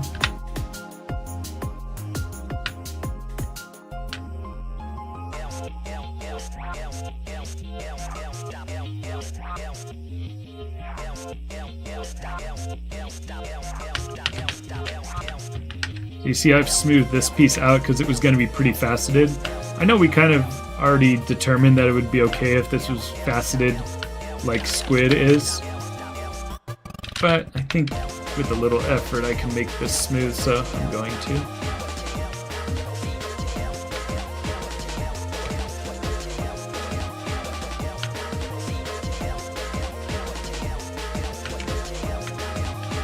So now instead of having these sharp edges, it's a little smoother.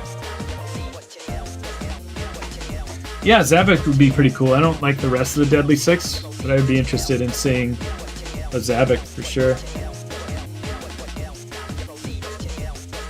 Yeah, I really just need to play Sonic Heroes.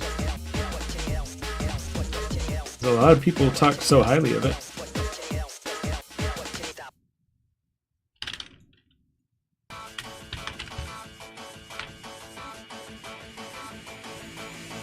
So I'm not going to care much about how I extrude this, because it's going to get cut out. So just to be quick, I'm just going to do this. So now we have this shape, but I'm going to boolean it out, so then it'll just fit on top of everything.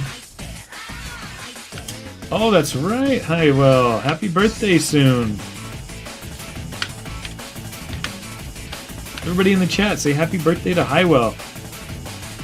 And for those who weren't around earlier, Highwell is the one who ripped this model for me, so you can thank them for this project.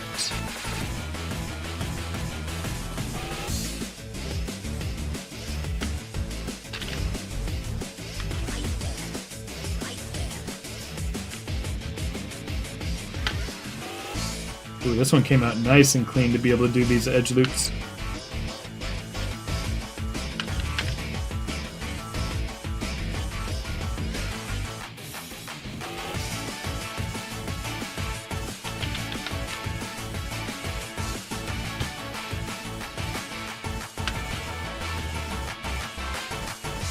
I hear the Toy Fair is going on right now. Is it just called Toy Fair, or is there... I forget the actual name, if there is some other actual name. Unfortunately, no Jack's presence there, apparently. But people on the Discord have been posting some cool images of some Ninja Turtles, some FNAF.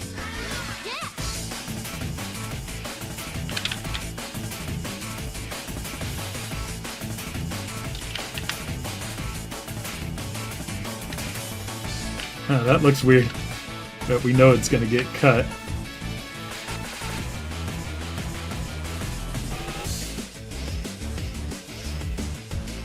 Ooh, that's getting weird there. What's happening? It's just that there's like a lot of vertices here or something.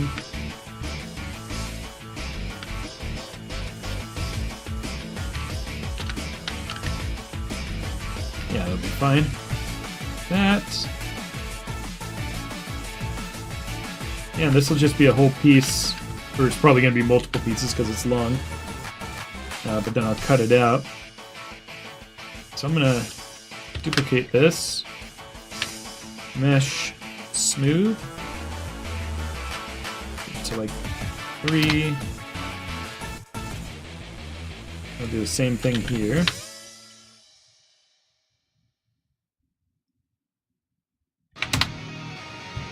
And then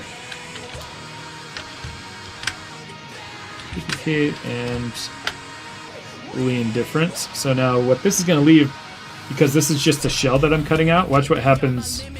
Uh-oh. Oh yeah, we're not ready to do that. First of all, we need to duplicate the head. So that was premature. We delete this. Delete this.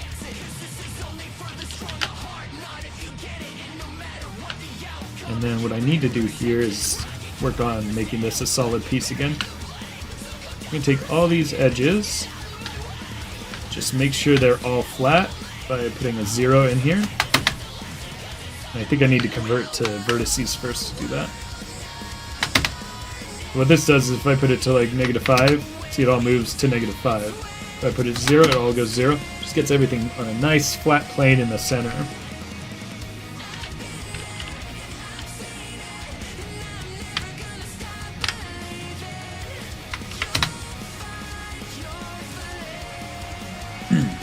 Toy Fair is what it's got. Cool. Awesome animations. Yeah, definitely post it in the Discord when you are done with it.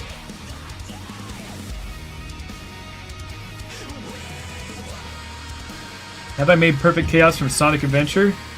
Not yet, but I want to eventually. I calculated it out. It'd be bigger than this house. So I'm not going to make that full size. Maybe half size. No, it's going to take some serious work to make it all transparent. And if I do it like this big or something, it's possible I can make big shell molds. The biggest mold I've ever made was a dragon egg that I made out of clay. So they then cast as a 2-part hard shell mold. So it's silicone on the first layer, and then you have like a hard shell that you bolt together, and then rotocast it. That's the biggest mold I've made. If I did that for Perfect Chaos, I might just make that out of clay or something instead of 3D printing. But yeah, when I eventually make Perfect Chaos at a big scale, that's how I'm going to do it.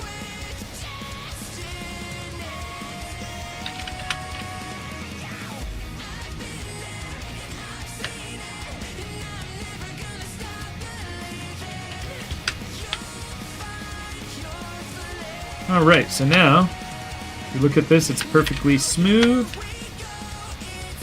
It's just a nice shell that should print. It's still going to be kind of thick.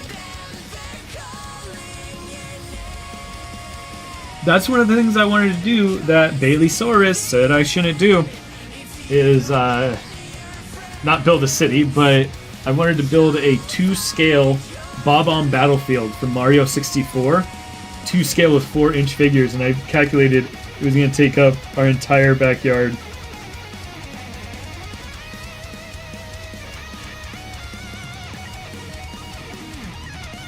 Bear with me, I'm checking a message.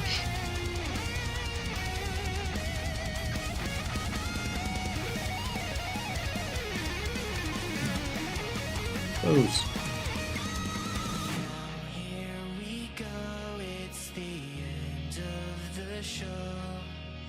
Alright, cool. I'm back. Yeah, life-size chaos. How about at 5 million subscribers, I'll make life-size chaos. Bigger than a house. That's the goal, guys. We're at 5,000 now. That's very close to 5 million. Yeah, I was thinking about doing another one of these big ones at every 1,000, but we got 1,200 subscribers just last month. So I'm gonna have to put more loftier goals, but like, I really like the one I would want to make most after this is probably BioLizard. BioLizard is gonna be so huge.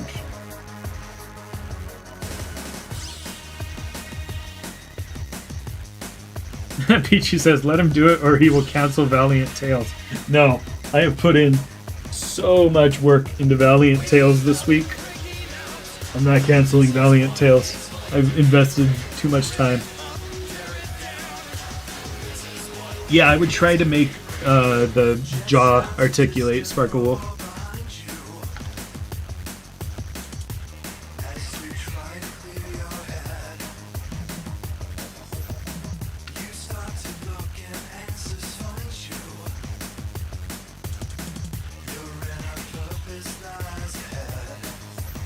Alright, so now I can duplicate this and smooth it.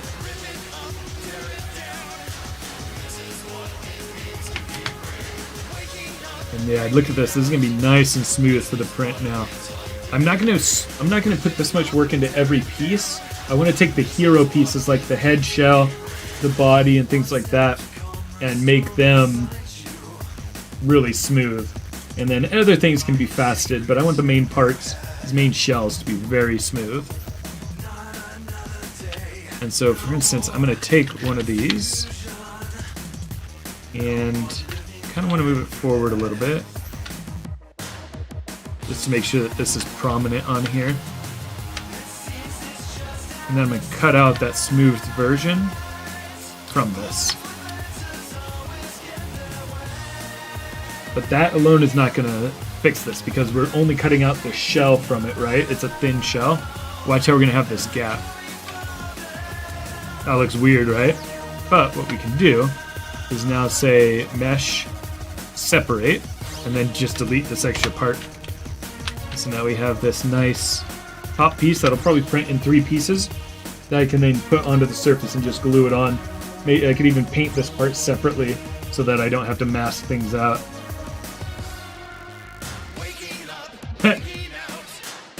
Yeah, at least the geometry in the game, those stripes are a little bit more than just paint, so I think it'll add some nice detail. Also, should I weather this thing? Should I make it look like it's all rusted and, you know, because if this thing comes out of the sea, I imagine that it's going to be like rusted and dirty and oily. Should I go with a lot of weathering on this? I think it'd be cool. No, actually, Pichu Sonic. I think it is easier to 3D print it because I'm not always the best at painting. And so I would feel like I wasn't doing a good enough job if I just painted it. So I rely on crutches like that often. Like on my Amy figure. I 3D modeled in those eyelashes because I specifically wanted to make sure that if I painted it, I got it exactly the way that I previewed in 3D. And so for details like this, just because I'm not the strongest painter, I like to actually put raised edges on things. And in this case, having these as separate objects is going to let me just do a nice spray paint of silver separate from it. It should be nice. Well, thank you, fandom.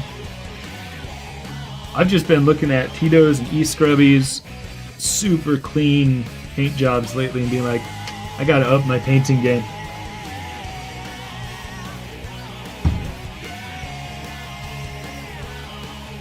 Yeah, maybe I can like take a Dremel to it and like burn up little areas like it got scratched or something.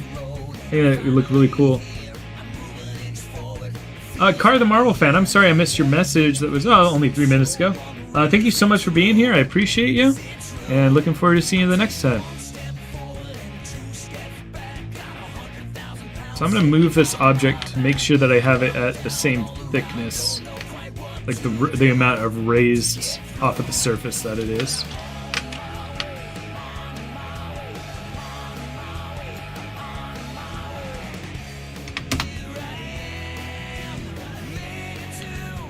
And I have a lot of blue filament right now, so I'm actually going to print this in blue, even though it'll get painted. That way if it gets scratched or something, there's still blue underneath the surface. It's not some random color like yellow that's going to show through if it gets a little bit of damage.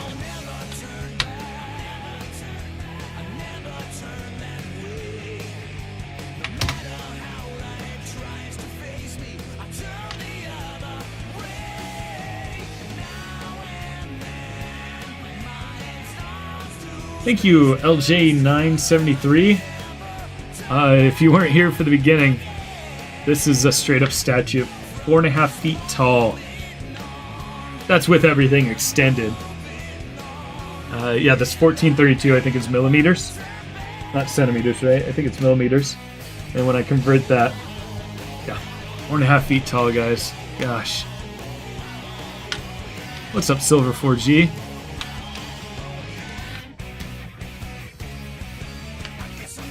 Alright, did I already do the cutout on this? I did. And now again, because I just cut out that shell, it's like these two weird pieces. Just mesh, separate again, and delete. So now we have this nice, just this nice piece that'll fit perfectly over the other 3D printed parts.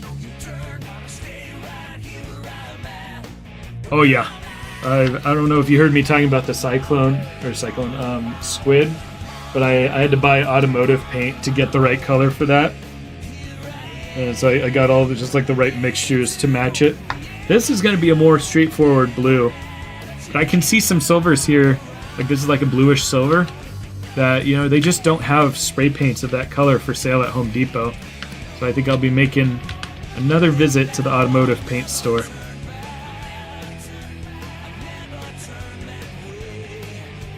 Oh, am I frozen? Yeah. At least on my screen I'm not frozen, and others are saying they can still see it, so.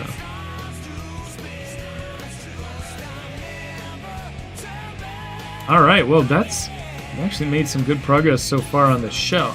Now there's a secondary shell for each of these, of course, and I'm going to make this so that they're also shells, and then I'm going to make mounting points in this so that I can screw them together nicely, and that's something I want to show right now, actually. Let me just finish combining these objects. And I'm going to be a little bit cleaner with my model making for this. So this object we're going to call head, shell, smooth, preview. Then we're going to duplicate that, and we're going to start now merging these together. You know, you guys know how I'll take it off of smooth preview and then smooth. And this name is going to change as I merge it with other things, so I'm not going to rename it yet. I'm going to smooth it again. And we also want these to be smooth.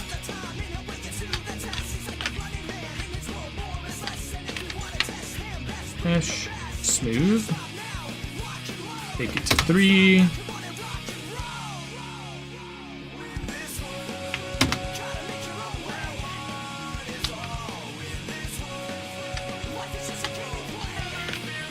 And this one. And I'm actually going to duplicate these. Oh, you know what? I want to keep those smooth preview too. So bear with me.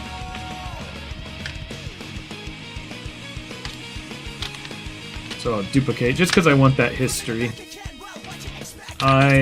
Top smooth preview. Bottom smooth preview. And now I have these that I'm going to smooth.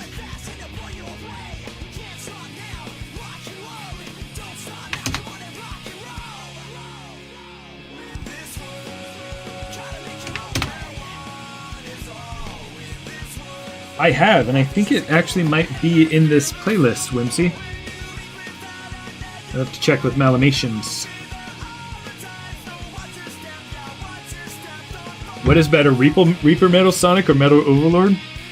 I mean, as far as what this is going to be, I think this is going to be a far superior figure, just for the amount of work that goes into it. Alright, so all of these, let's take a look at this. In 5 mode. So let's make sure that I still like the edge that's happening here. So see how it's got like this nice little divot inside? I think that's great. Man, it kind of doesn't feel like we did a lot, right? You know, we're 2 hours into the stream. But yeah, that's just the amount of work it takes to put these together this way, you know? Alright, so let's merge these. Hopefully it just merges nicely.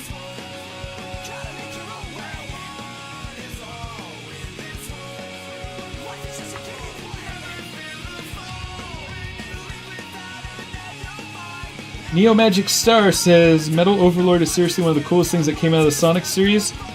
When I first discovered it, I was so awestruck. Like, what do you mean metal turned into a dragon? Yeah, you know what's funny is I put this off for a long time. A lot of people asked for it, and I'm gonna be honest. I'm sorry if it's blasphemous. I'm not a big fan of the look of Metal Overlord. I feel like he's got too many different design things happening. He's got like nice shark-looking features that blend into each other at certain points, but then at other points he just has spheres. And then there's this design language of having the rounded spikes on the body, but then spiky spikes on the top. I think those are the reasons why I'm not a big fan of the design. It's too much mixing of different ideas, I think. Funny, I'm saying I'm not a huge fan of the design, but I'm going to be spending 6 months working on this design.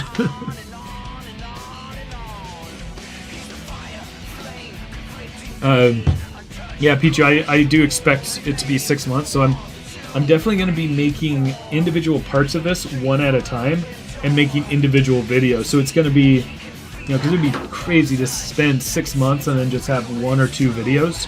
Like, Squid is going to be 2 videos. It's going to be the part 1 of doing the 3D of it, and then, and maybe the 3D printing, and then another video for the painting. I'm going to split it up in some way like that.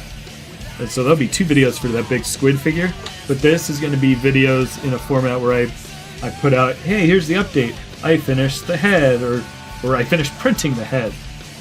Here's me putting in the electronics for the head. Here's me doing the Alexa, things like that. Oh yeah, I bet it would be really hard to draw. Whimsy, are you asking what is the best Sonic Beast? I really like, well, I can't remember the name. The other ultimate weapon. BioLizard. I really like BioLizard, except there is something I also dislike about BioLizard, which is the difference in the feet. For kind of the same reason. It's kind of a different design language from the front to the back, as far as the limbs go. But somehow I still really love BioLizard. Well, thank you, Highwell.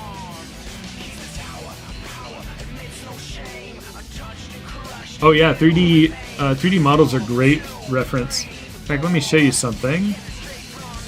Let's see. So I made some combination Dungeons and Dragons and Pokemon. Oh no, I am almost out of space on my hard drive. I'm gonna have to clean that up, y'all. I thought I had 50 gigabytes left, but I just saw 6 gigabytes left. Where did that go?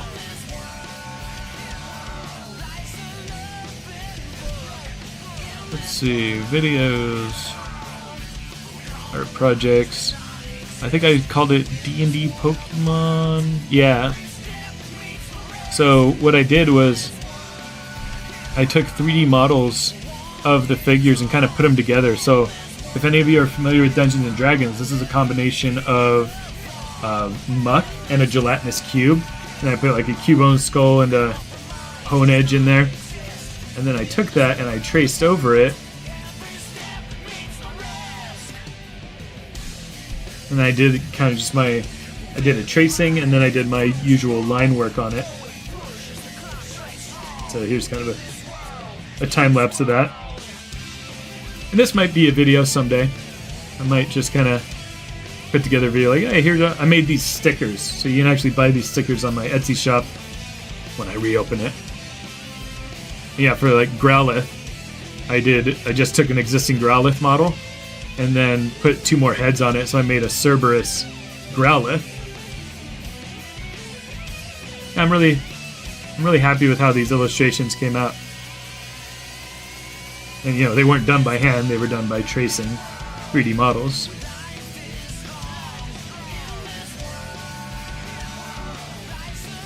The Night Rain boss, huh?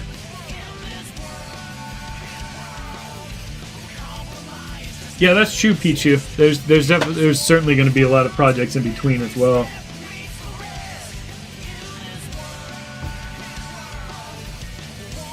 Let's go ahead and take a break to look at some of the stuff on the Discord. Who just said that? Chaos Cola.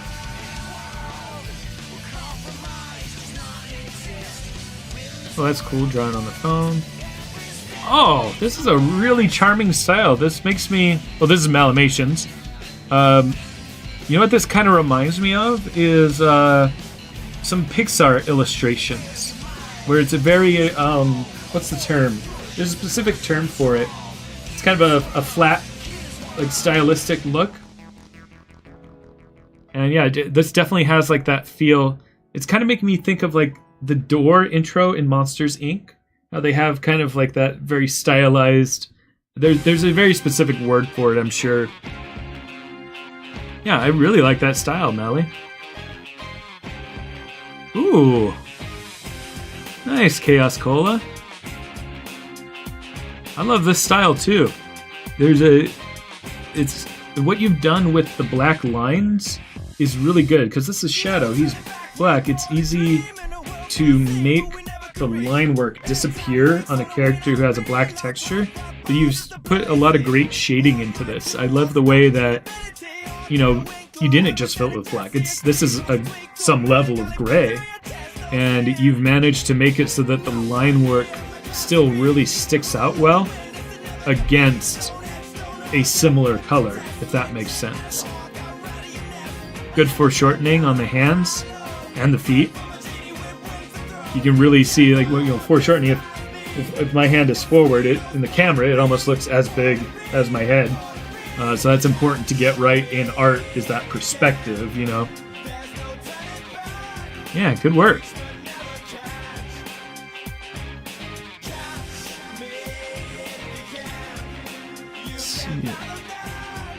Alright, so what's my next step here? I want to make this be able to put together in a smart way, right? And I also have to think about how much can print at once. So it's this cube represents what my printer can do in one go.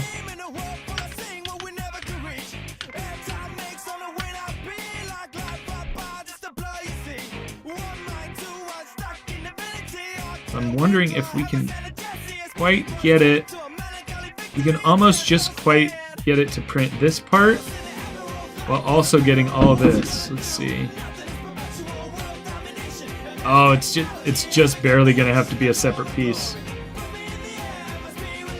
So I'm probably gonna cut it up so that, you know, this will be a print for that back edge. Another print for that. So we need to make mounting points, is what I'm trying to say. So because this thing's going to be so big and so many different pieces, we have to think not just about the 3D modeling of it, not just taking the game model and smoothing it down, but how does this thing get assembled? We're starting to think about engineering stuff here, you know? I'm going to duplicate this and put this cube down here. So we have this group, so I can reselect it later. I gotta now think about what I want to do with the construction of this head. I know that I want to take this and make this a hinge, right? So there's gonna be some kind of structure here that we need to put together to be able to do that. And we're not worried about this, but I'm just trying to think, like, what's gonna be underneath this? There's gonna be this shell piece. This is going to be a whole shell piece that needs to go in. We're going to need some kind of mounting point behind these eyes, right? Let's start with that. Let's start with some kind of structure that will connect the pivot. The pivot of our whole head is going to be up here.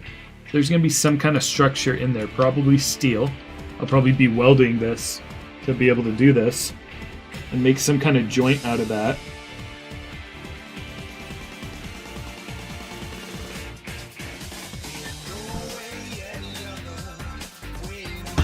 Let me think.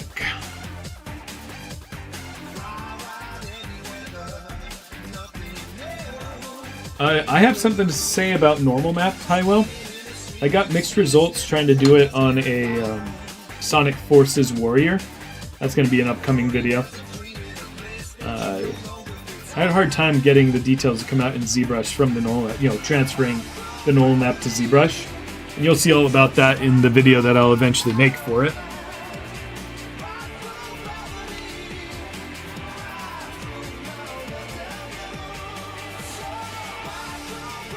Yeah, getting in on these details, I would have never known that it has these horns in the back. That's crazy.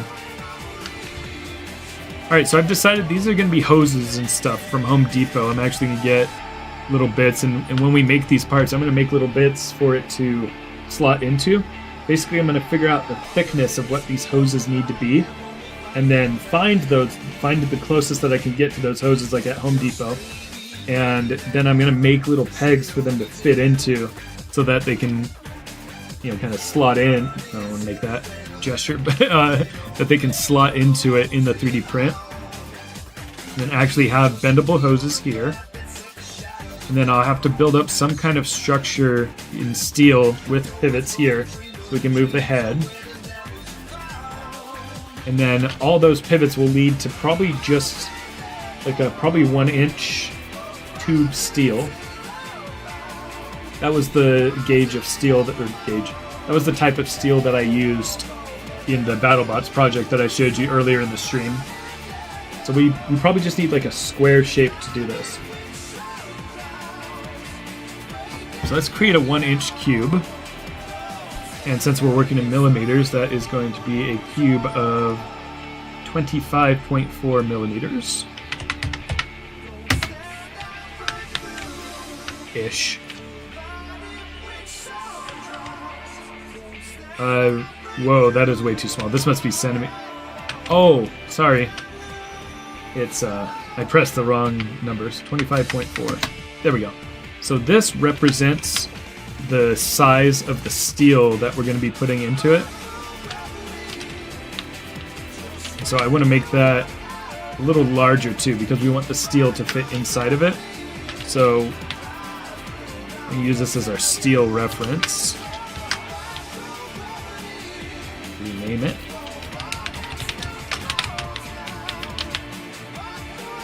Sparkle says, I don't remember if you replied to my comment. For my weight concern, there are some thin cables compared to some other part might snap under its own weight. Yeah, I'm going to have to find solutions for all of these joints. But the base structure is going to be steel. Because it just has to at this scale. Which means I'm going to get to do welding videos. I think that's going to be actually pretty interesting for the channel. And for those of you who didn't hear, when I'm getting my furnace fixed, it needs a 220 volt electric setup in my breaker box, and I'm asking them to also run it to the backyard so that I can weld in the back. So that'll be an interesting part of these videos.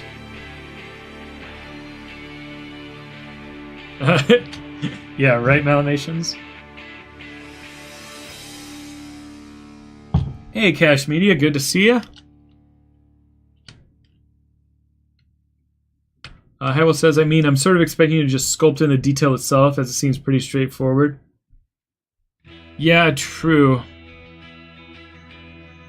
I think, I'm not going to really sculpt these details, but I'm going to 3D model these little cutouts and stuff for sure.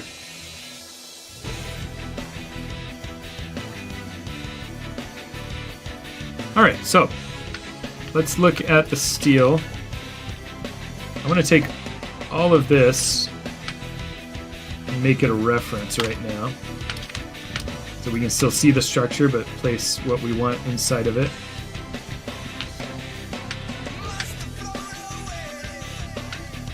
So basically, sorry, I'm being indecisive. Let me hide this. And this, and this. So this is what we want to keep. Anything that's still here, oh, we want to keep this too. We'll just hide that. All of this is no longer needed.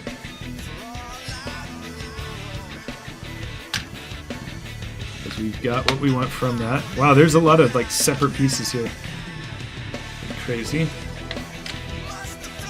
Tiny little slivers of things.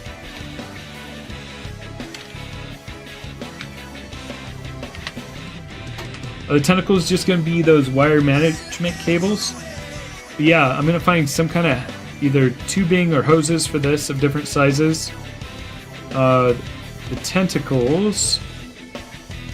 Yeah, cable management might be good for that. It all depends on what I find at the scale that that's supposed to be. Will I release this? Yeah, I probably will release this for free. I don't see anybody building this, but if they do, kudos to them. They can have the models for free. Everybody say hi to Cookie, Sparkle Wolf's dog, who just walked in. Welcome back, Pro Tyler. Yeah, Cash Media, this thing's gonna be big. 4.5 feet tall. It's gonna be nuts, guys. It's gonna be a long series of videos. Look at this. Why is this even built into it? That never even shows.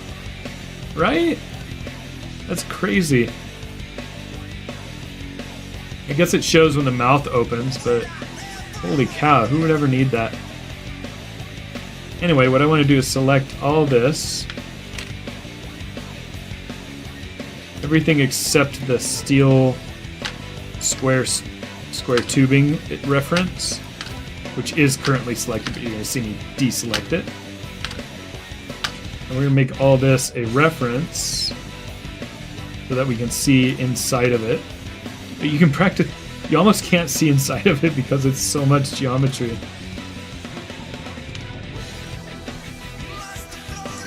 And I forgot that I said I was going to deselect this, but I did not, so let's remove selected object. So now, check this out. We can kind of see what's inside here. And here's the model that we want to work with. Now we can see where we want to put the structure of the steel tubing.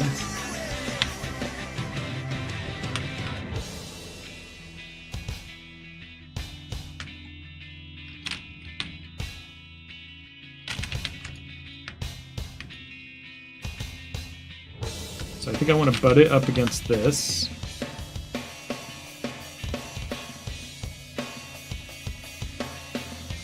I think that it's hard to get the right view in here. Yeah, so imagine this as like the steel that we now want to build a structure around to support the head. And I don't think that's going to be enough. What I think we're going to need is to weld a whole separate piece on here. I think this rotation might actually need to be something like this. Like, what if it's just placed straight up and down on it?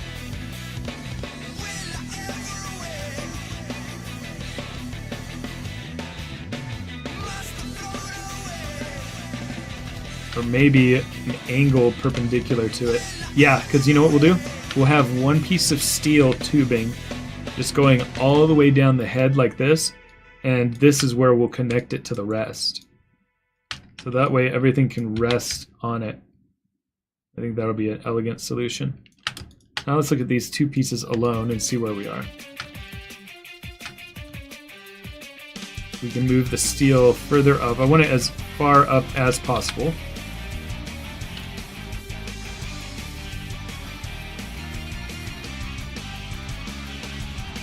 I can't believe I'm talking about steel. We're actually gonna weld this thing, guys. It's nuts.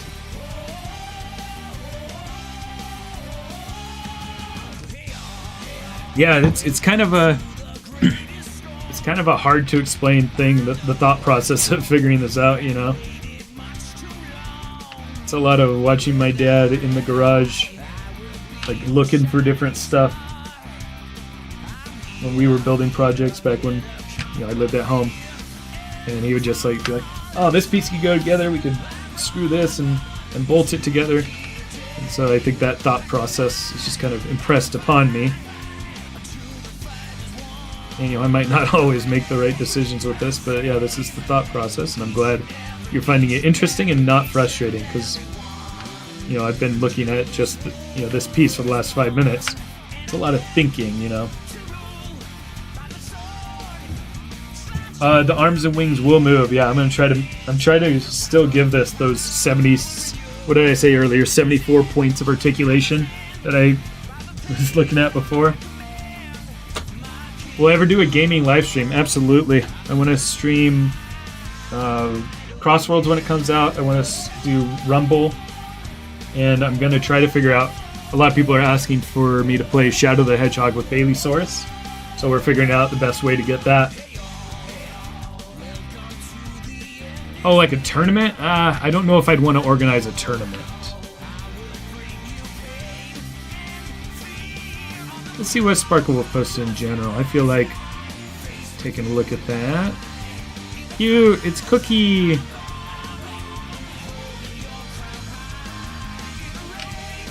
Very cute. Will the arms be the same as Black Doom? No. Absolutely not. This thing is going to be... The arms, like that shoulder, is going to be as big as Black Doom. Think about that. This, like, if you think about this being 4 feet tall,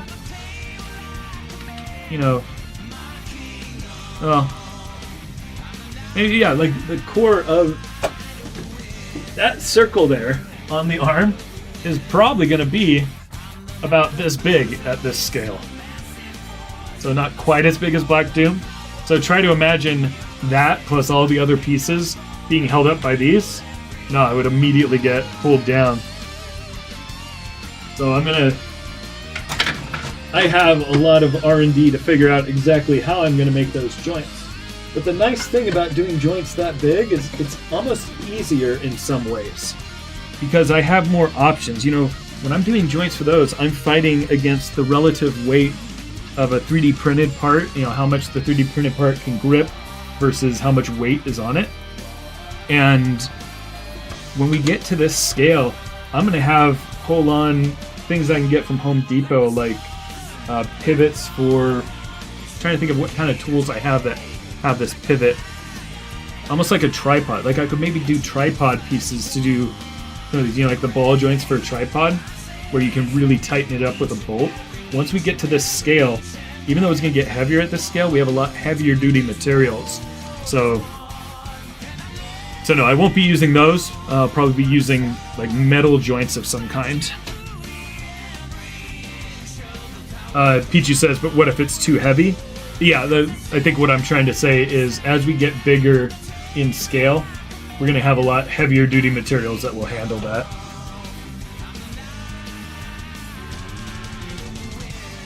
Oh yeah, Phasmophobia. I might do another Phasmophobia sometime. I've been talking so much, I need more water. Alright, let's wrap up this piece for this stream. We're about 3 hours in. Let's wrap up all the decisions that we need to make these mounting points, and then I can actually get the first quarter of this head started printing today.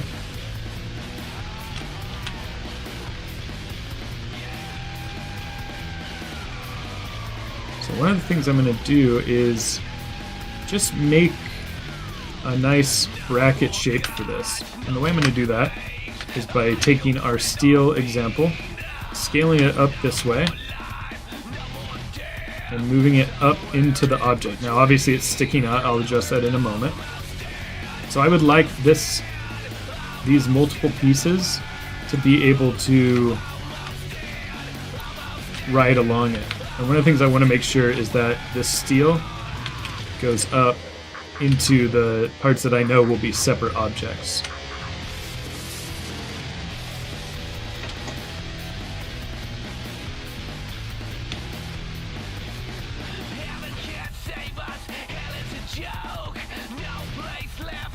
Now that won't work because now the steel is coming through there. So let's go ahead and move this down. Yeah, that's the best we're going to get for that.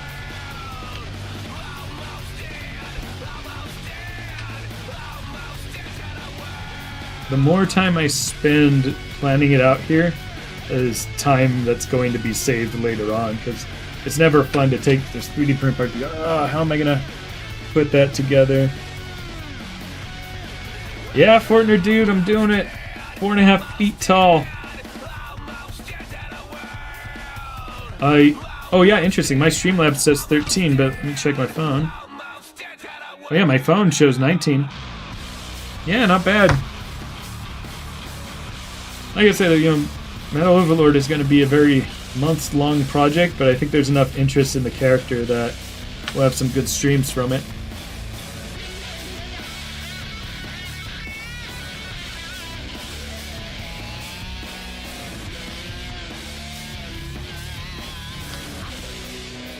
Yeah, I think this is a good start. So, what I'm going to do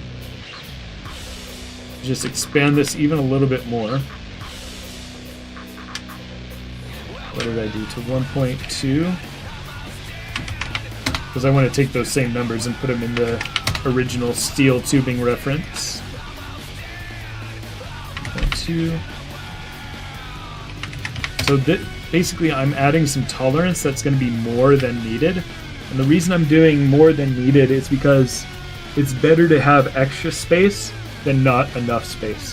If I have extra space, I can wrap something around the steel to shove it in there. If it's too small, I'm going to start cracking the plastic mounting points that I'm making. Yeah, Black Doom is 2 feet tall because of its stand. When I look at what 4.5 feet is, it doesn't feel that big, does it? Maybe I should have done the 7 foot tall one. I think I was still kind of picturing this as 7 feet tall. Yeah, so when I say that those circle parts of the arm are as big as Black Doom, probably not actually. It's probably relatively small like that, now that I think about it. What was my favorite custom? Amy's probably one of my favorites, even though I don't like 5-inch figures that much. So if I was to do a 5-inch figure favorite, well, I guess the only one I've done is Amy. But then Black Doom. Oh, wait, Black Doom. Actually, yeah, Black Doom is a contender for my favorite. But the Doom Wings is probably the favorite one that I've ever made so far.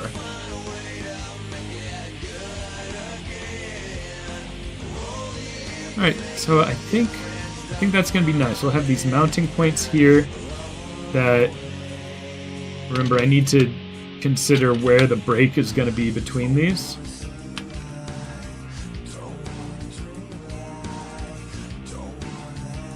Oh, actually, for what I can print,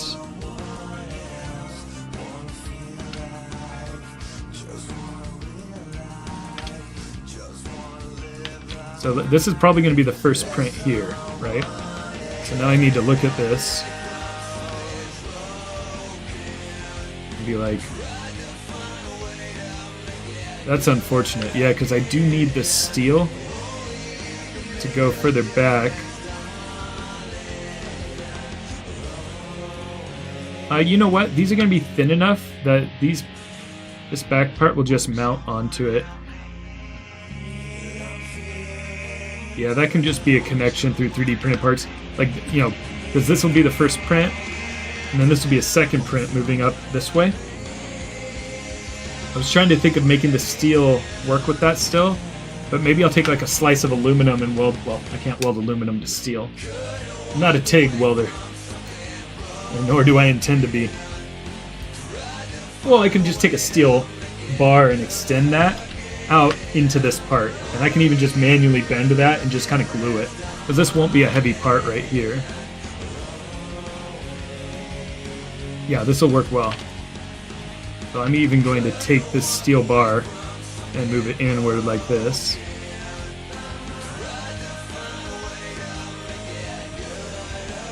Yeah, right, Peachy? That'd be so big.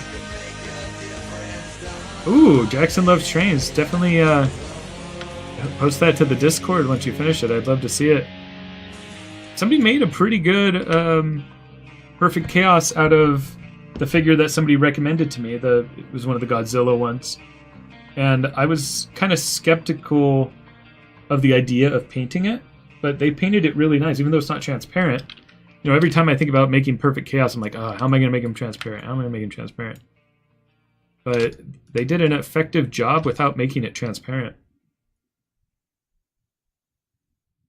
All right, cool. So this is going to be our mounting point for the head here. The first thing we need to do is boolean that steel shape out of it. And now we have a piece that's going to kind of wrap around it. I think that's fine. And then I want to put a couple cylinders in here so we have points where we can bolt it in. And I'm not going to be precise about that bolt. The hole will just be fine enough with a washer and a bolt. But I am going to estimate the size. I think a bolt about this size would be appropriate for it. And we're looking at 10 millimeters. We'll make a 10 millimeter cylinder. I'm actually going to make it 11 millimeters. So that's going to be 5.5 on the radius. And the reason I'm making it, like, let's say I wanted a 10 outer diameter bolt in there. The reason that I'm making it 11 is just to have that extra clearance. 200. I'm also going to duplicate this for reference so that I can know, like, consistently what bolt sizes I want to make.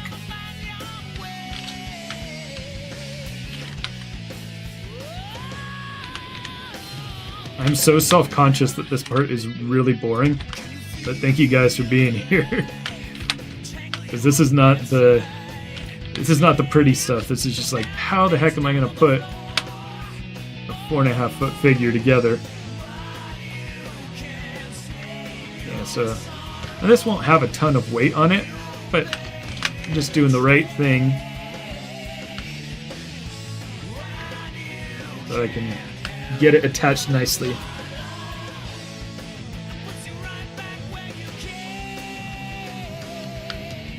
Will the chow delivery service ever go up?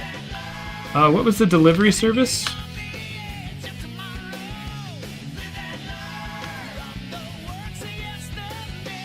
Oh, where I make it? Yeah, that's not on my priority list right now, sorry. Yeah, I've got so much stuff on I have multiple lists too. I have a list on my phone, about this long on my phone screen. I have to scroll through it. I have Excel sheets on the computer of different ideas. I just can't get all the ideas out. So I'm going to Boolean difference these. So now we have these holes in here that will let us drill holes in the steel and attach it to the steel. But it's sticking out the head, so let's go ahead and make another duplicate of one of these. And Boolean difference that. Oh, no, I should use my actual things up here. And once again, we're cutting a shell out of this, so we're going to need to re-separate this object. It's going to look pretty weird. But now, mesh, separate, and delete the extra piece. Now this could be a piece on its own that could glue up into it, but then we have the surface just gluing. We did all this work to make sure that it attaches to steel. This needs to be an actual part of the object itself, right? And at this point, you know, if I merge these, it might work. I'm not sure. But just to be safe, I'm just going to slightly move it into it. Like that. And now when I Boolean these, I union them.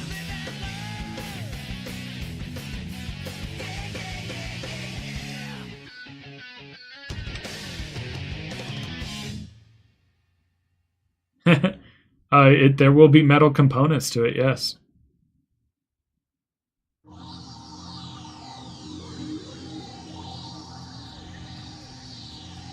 Ooh, it has taken its time to merge that together.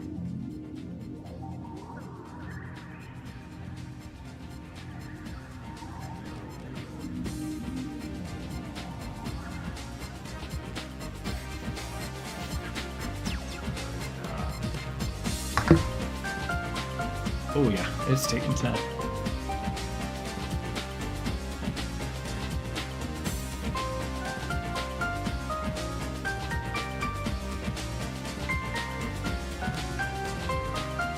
It's nice chaos. Alright, so now we have this object that's all one piece. So we have nice mounting brackets for and I'm having trouble finding words for the steel. And then if we show the box that's going to be printed, you can see exactly how much of this is going to be a single piece. That is quite a bit. That's going to be, it's going to fill up my printer big time to do that. So now we know that we also want some mounting brackets right here, right? Keep it together. And for that, I'm just going to make some pretty simple cube shapes.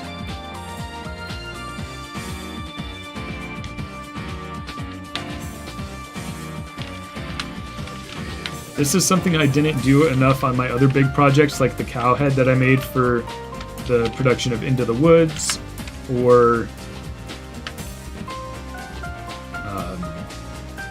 the witch's staff, or the wolf head, lots of stuff. I didn't make good brackets for things. I was actually just gluing together the edges of these shells, and that was not very good. It ended up working out, but it took a lot of extra glue. I had to like back it with metal and epoxy. So by being smart this time, look at this, I'm learning something new from every project. I'm going to be smart and actually make brackets in the places that I actually want to cut this apart. Now, this might be slightly too big for the printer, so I don't want to start making these brackets. I'm actually just going to make this a little bit smaller of a print, because I noticed this piece is kind of like it wasn't sticking out well, like that edge there is kind of weird. So I'm actually going to move it this way. It actually might be... This might be nice, so that I have nicer, harder edges on all of these.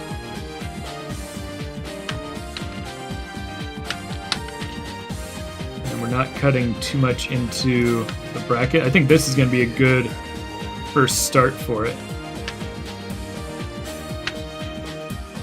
Well, I think it'll be more than 4 because these are kind of long, right? If I duplicate this, maybe I could do... so the top horn will be 1. Oh no, it won't. Look how long it is. So the top horn is going to be 3 pieces. Again, each one of these cubes represents what my printer can do. And then we're going to need 1 for this. And these can probably be combined into 1 print. So we're looking at 6. 6 just for the top shell of the head. Because guys, remember, there's a whole shell that goes on the back, and we got mouth parts and stuff. Ooh, I wouldn't be surprised if this, like the head itself, took something like 16 separate prints. Ooh.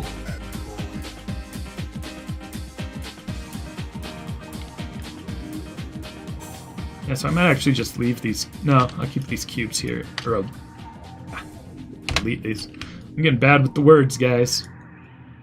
So now I'm going to start making a bracket right here and all along where this cut's going to be. And that way we can have a really smart way of putting it all together while still being sturdy.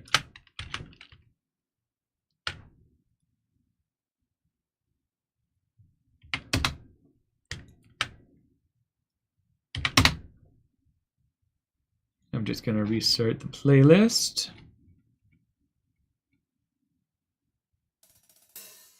This is Chappus' song, right?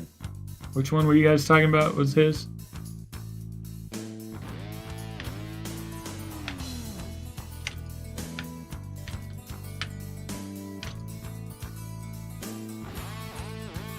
So what I'm doing here is taking these pieces of the bracket that I'm going to make, just making sure that they intersect the right way with that shell that we're making. And remember, this bracket's going to be split in half. So I need to make it extra strong.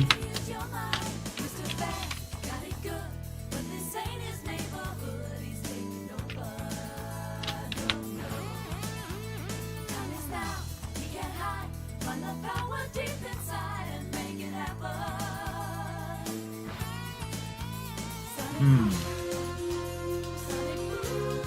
Here's a problem.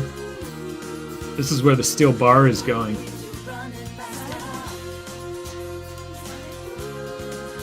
I think I'm just gonna have to weld something together there.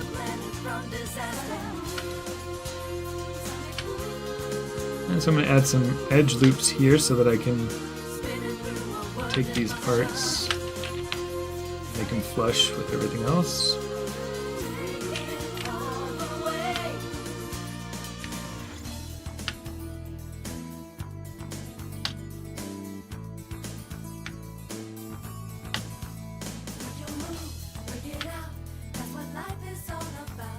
Thanks, Donald Duck Juice. It is going to be over the course of like half a year, I'm sure.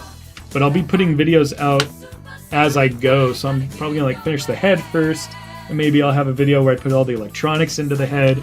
And so this should make for a lot of content. Just I won't be showing it all at once, you know.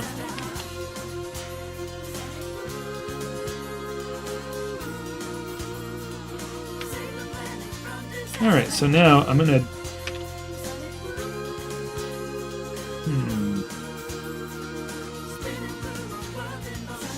How do I want to do this now?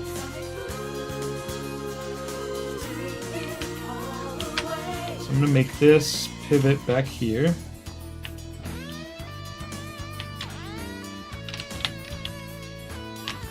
And then match that up with this piece.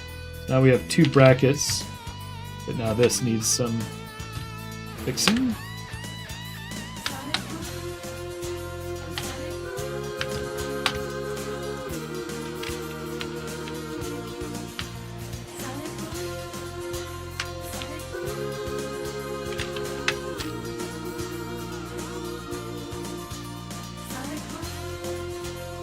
But see now, look at the problem I have. If these are brackets that go together, now I don't have a way to get my hand in there to be able to screw them together. You know what I'm saying?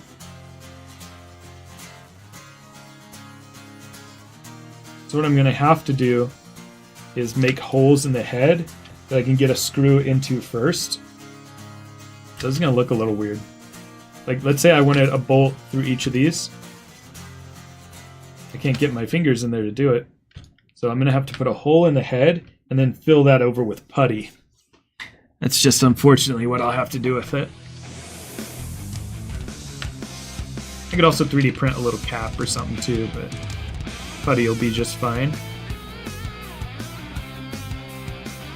I don't know why these edges have suddenly gone weird. I did some kind of weird scale maybe.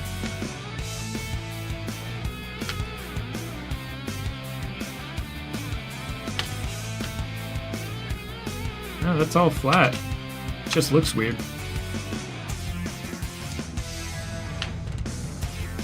But anyway, this is our bracket. Let's combine it for now. And then we're going to take one of those bolts again. Here's the bolt shape.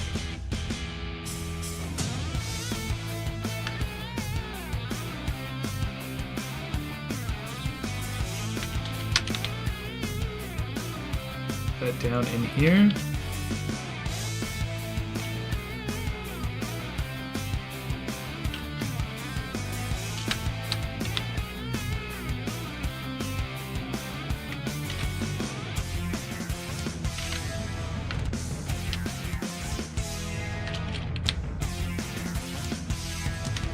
Yeah, see how that's going to come out of the head? But I think that's fine.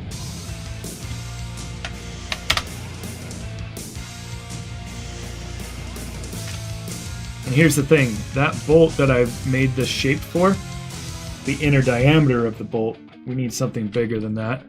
The outer diameter, I'm just going to estimate, because I can always drill more. There we go, so these can now be booleaned from this.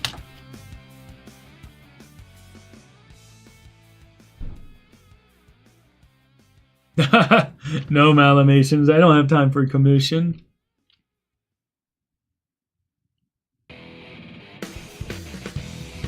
Reach for the Stars is a good song for fandom, for sure.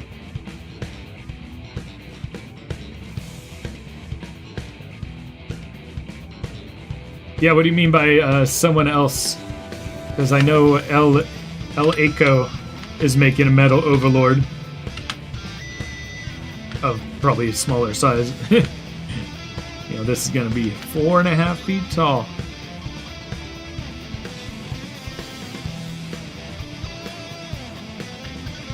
Are you El Aco? Something Sonic related?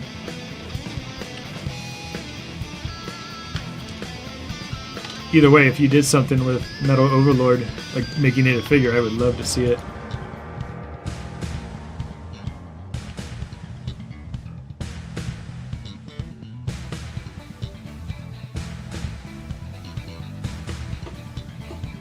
Oh, nice. More Toy Fair news.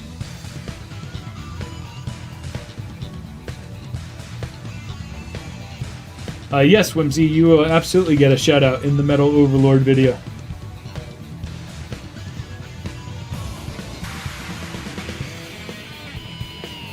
Yeah, as I do these, you know, because Metal Overlord's probably going to be a ton of videos. I'm going to be not waiting until the end to make a video of it. So every stream that you watch, like if it's the one for the head, maybe I take 2 streams to do all the head pieces.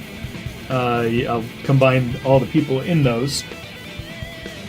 And then, yeah, if you miss the body one, I'll probably just be taking from it. So it's an incentive to watch all the streams.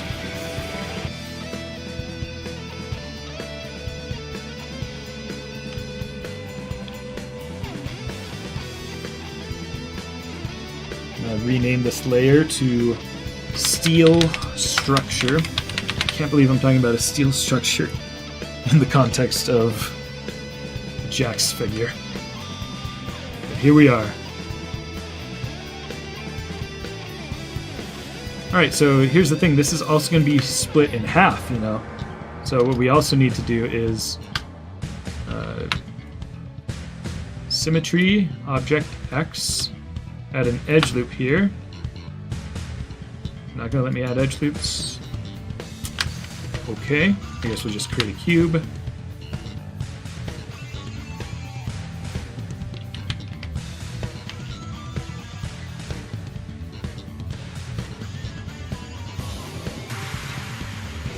Why is this not working?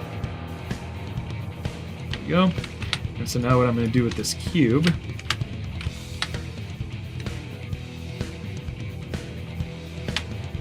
scale it out, because we want another bracket that will come out this way, because the 2 pieces need to get put together.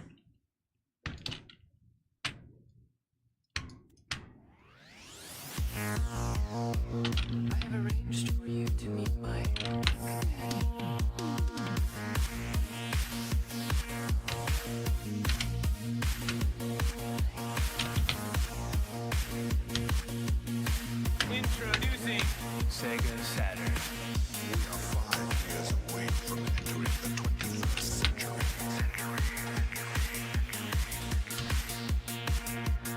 Right, and now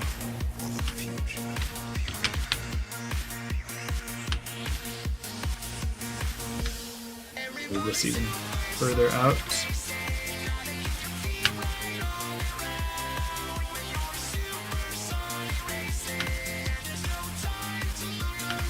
So this will let us make sure that they stay side by side together nicely.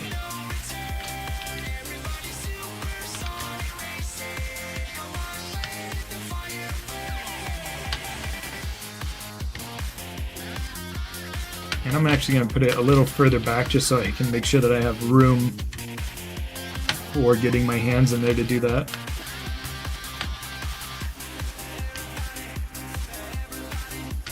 Okay, cool. Now you see how we have these brackets. I'll duplicate the progress so that if I need to go backward, I don't need to worry about it.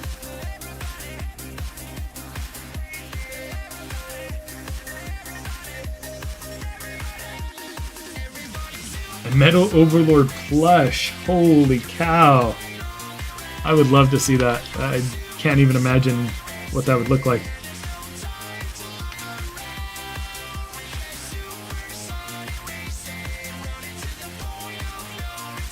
Okay, so I forgot we needed to have the 2 separate brackets here. Alright, so let's take what we got here. Let's see.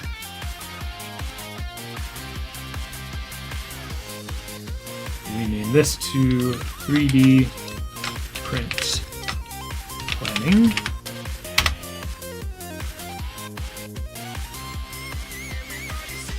Oh, what? Oh, I can't put a 3 at the beginning of that.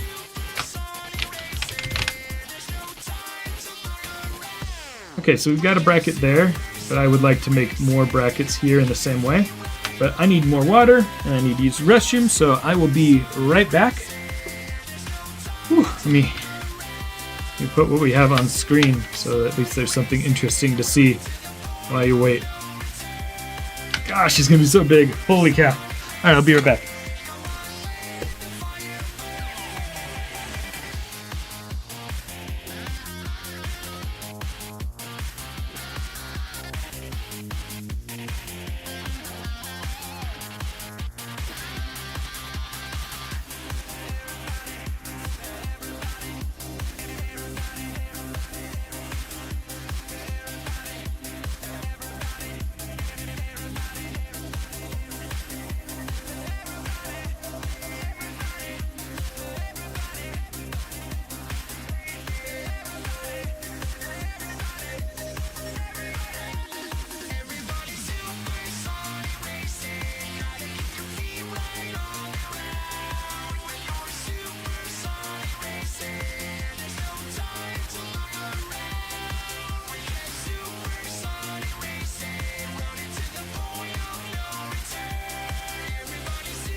I forgot that I muted myself.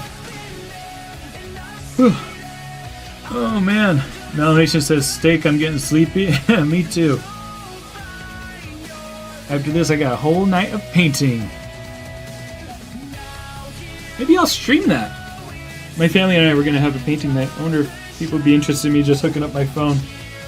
I got this really cool... It's going to help with the videos a lot. Because sometimes I don't capture as much as I should. Because I'm like, I don't want to set up a big tripod or something. It's been really easy to put in between like on the table between my body while my arms do stuff. Get some good footage. Phantom says yes, yes, yes. You guys want a second stream this evening? It'll probably be nighttime because we'll probably have dinner first, like an early dinner. Probably around 5 or 6, maybe. All right, yeah, I'll ask my parents if they're down, because they might not be down. But yeah, we could, you could watch me painting for a while, and then we could switch to what Bailey's doing and what my parents are doing. That could be fun.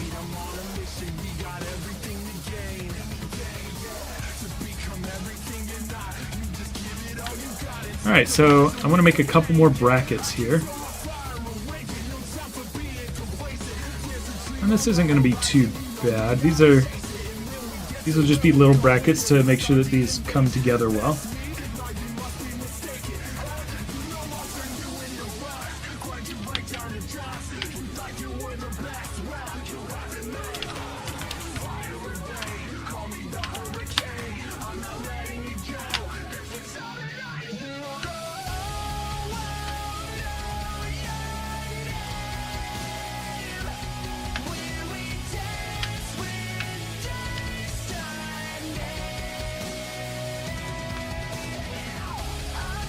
Is it really? Okay, I'm glad, Highwell, because I keep being self-conscious that this is really boring. But as long as y'all are entertained, I'm happy. It's a lot of me going like, how will I do this? How will I do that?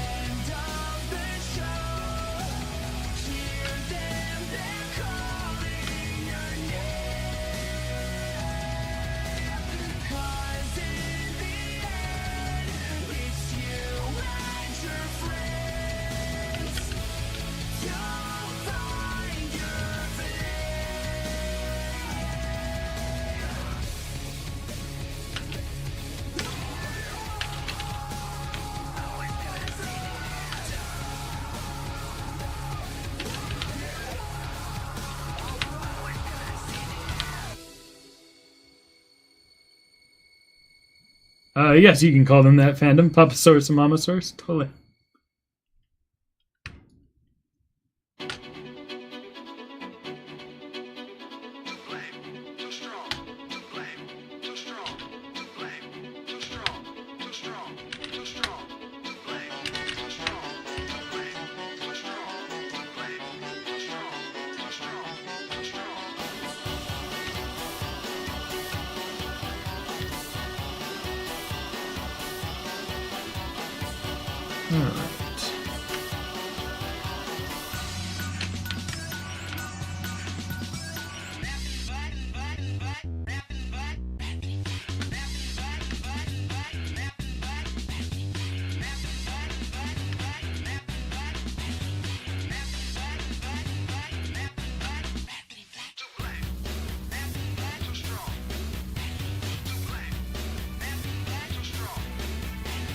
Oh no, Malamations, that is a terrible secret.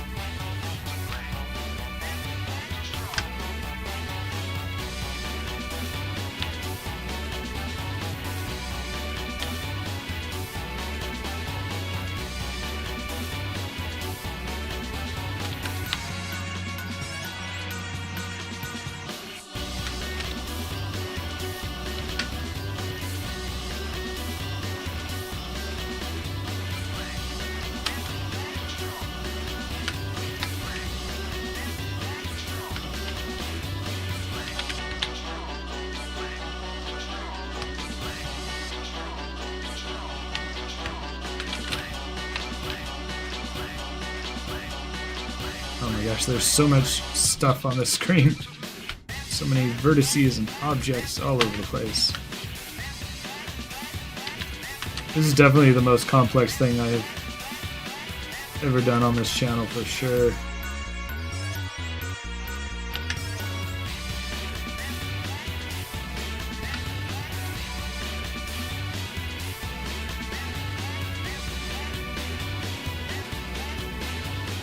And these might not even be bolted together. They might even just be glued at this point. That might be enough. Because I'm also going to be reinforcing these parts. Uh-oh, where'd it go? It like disappeared on me. No, you know what I want is I want to duplicate this.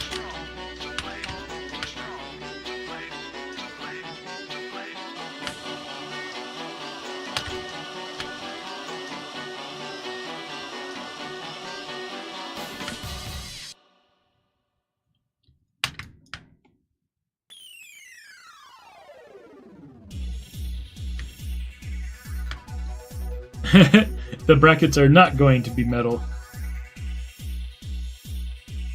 That's a wonderful secret, fandom.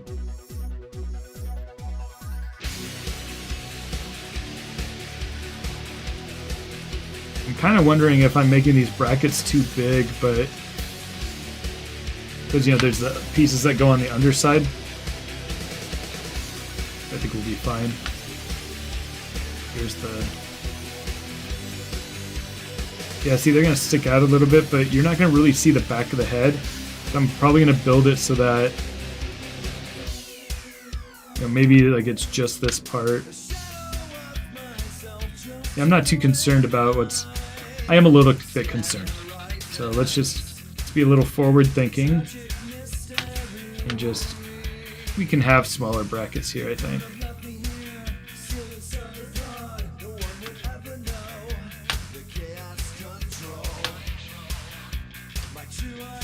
Because these are more just to glue it together. I don't know why it's making that shape though. Whatever. That's kind of cool. Alright, so there's brackets for that part.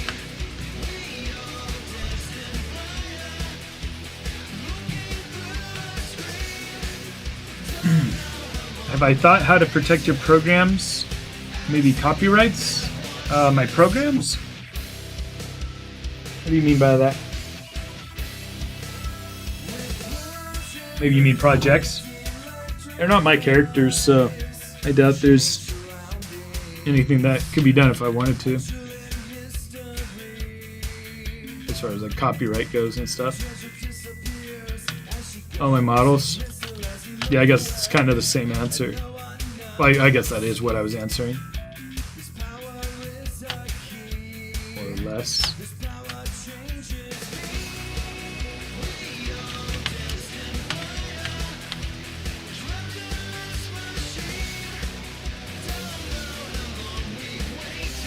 Alright, none of that sticking out? Yes, there is some sticking out, so let's fix that.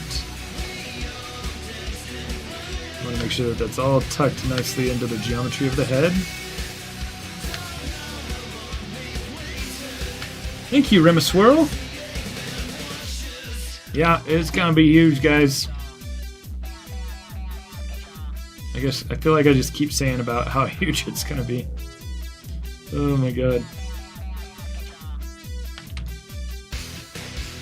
Alright, one more bracket to make, and then I'm going to be able to start getting ready to print. Except we do need to think a little bit about what is going to be in the eyes. If I'm going to make this light up. Yeah, Martin, two things happened. First, somebody took my free models and tried to sell the models themselves. I made a mistake. On Thingiverse, it was set to what I thought it would be a non-commercial license as default, but it's not. All the license says is that they have to give me credit, and I especially didn't want people selling my models, because what I was giving away was meant to be for free for people to use for themselves. And then somebody was selling like models made from my files, which technically didn't break the incorrect contract. That was my mistake, not putting the right contract. But the person selling those also didn't give me credit, so that's where they did break the license, and that was the one I ended up having to take stuff down. And I hope that I figure out a solution in the future. We'll see. No, actually, I want to actually put LEDs in the eyes.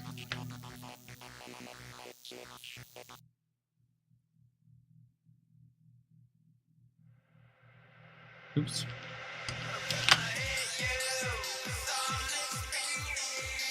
So let's see, what is it? What do those eyes look like right now? They just red? Oh, there's two little. Oh, guys. Wait, I can't tell if it's a circle for the eyes. That looks like a circle, right? Yeah. And they can actually move too. Okay, change of plans, guys. How am I gonna make these eyes move? These light up eyes.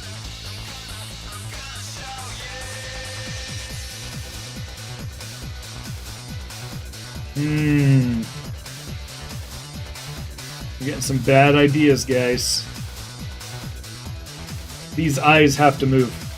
The light up eyes, they have to move. That's the bottom line.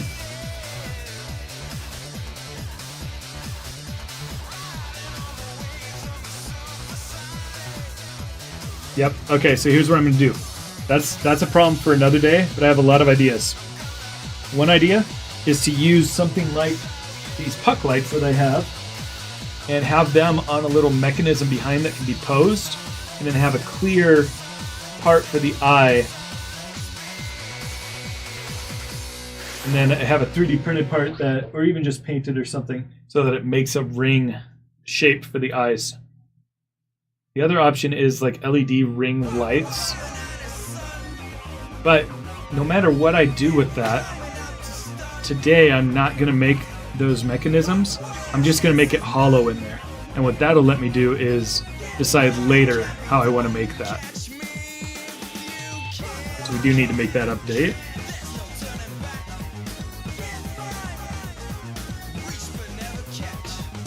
Yeah, I saw that Highwell in his texture. Yeah, there's some kind of subtle hexagon that I know I won't be able to capture in the print, because when I do prints this big, I put it on the lowest quality possible, because I have a ton of problems with higher quality on this printer, and especially with the big ones, it has to be the lower quality just to print faster. So, yeah, what am I... Yeah, I don't know how I do that hexagon stuff. Do I have a photo shoot or video shoot for the figures? Like to see the process? The process of making the figures? Like a lot of my videos do show that process, if that's what you mean. Yeah, a good one to see a lot of the process would be the most recent Amy video. It shows me doing a little bit of fabric stuff, a little bit of sculpting. I guess the sculpting is in the first video, it's a two-part video. How I try to make the hammer lights, a lot of the pragmatic stuff of doing that.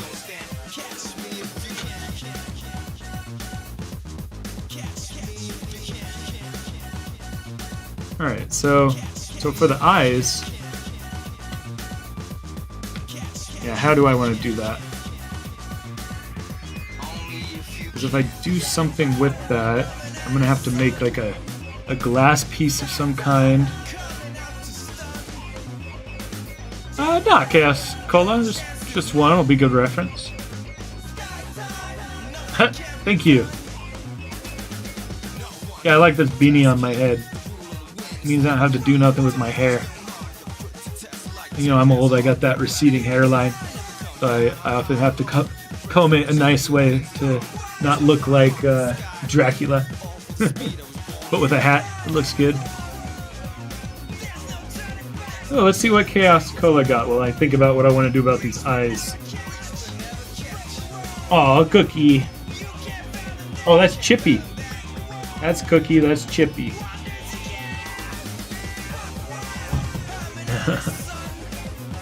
Where did you put it?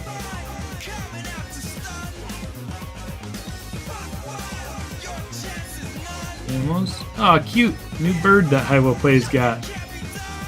Awesome, and you got a free cage, nice.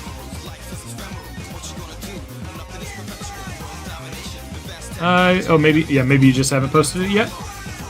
Oh, got it, okay. Yeah, let me know when you do. Alright, so, yeah, I think the right decision is to make this hollow, and then decide what to do after.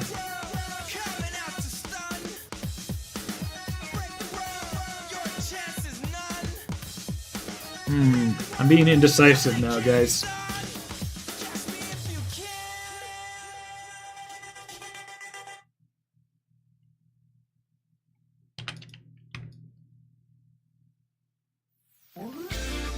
If I do this, that's going to be a lot of work.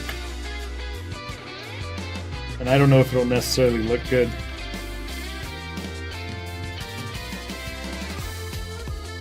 And this head actually might...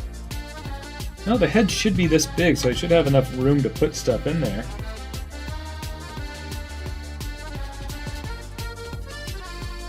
Let's make it hollow. Because that way, if I decide not to put any electronics in there, I can at least just fill it with something empty.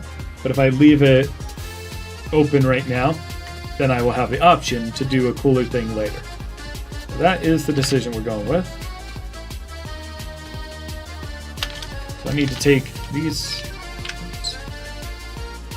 two pieces and we're going to do something with them.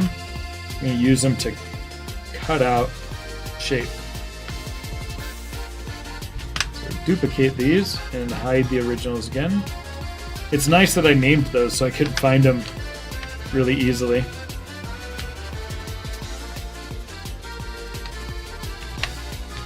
I'm going to start deleting pieces from this.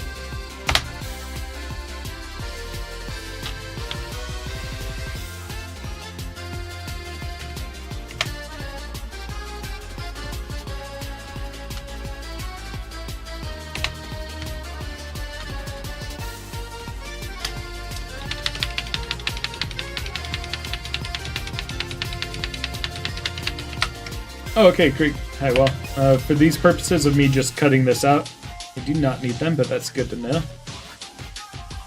Yeah, basically I'm just taking what I have here of these shapes, and I'm going to basically just use them to make a hole that I can pass on the decision to future Corey of how to do the mechanics of it.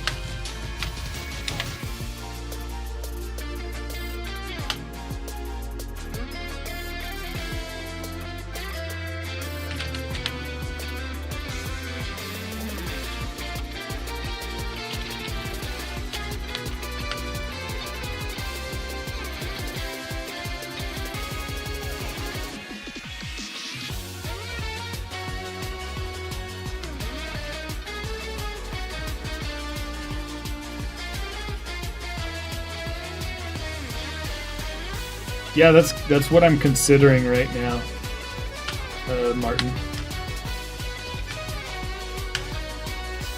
But that's not for today's stream, so what I'm doing is I'm just cutting this out so that we have a hole, so I can make that decision later.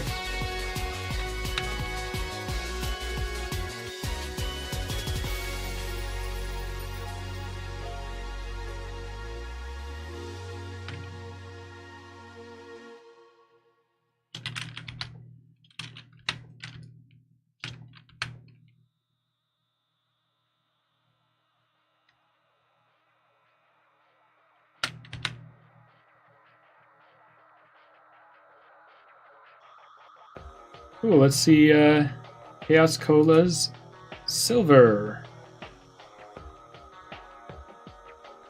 Ooh, nice. Yeah, it looks awesome. The line work especially looks good with the silver.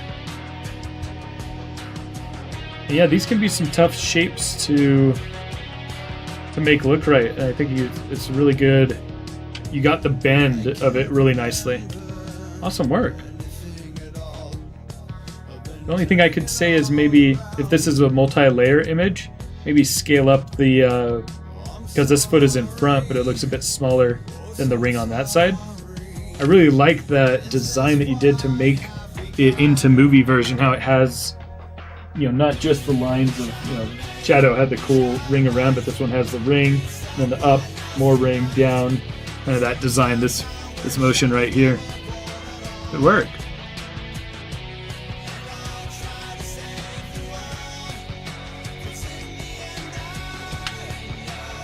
Alright, so since this is smooth previewed, I need to insert edge loops.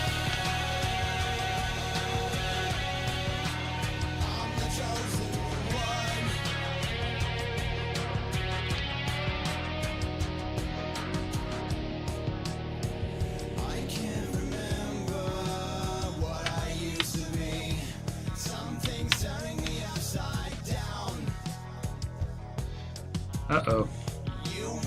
This isn't gonna fully cut it out.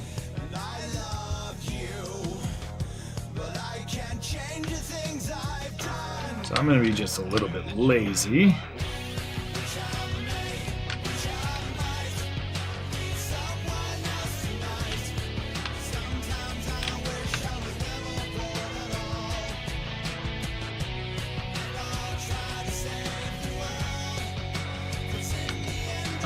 Let's see, what do I want to do here? It's getting more complex than I thought just to cut out this shape.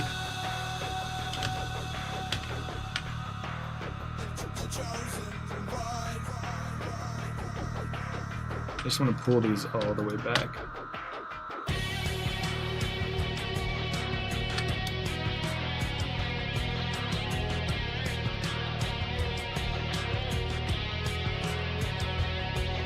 Weird how the symmetry is working right now. It's kind of messed up.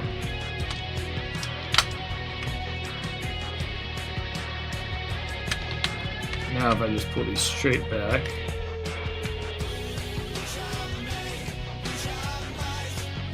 Oh, and there's a lot to cut out of what's behind. Ooh, this might not be the right decision, guys.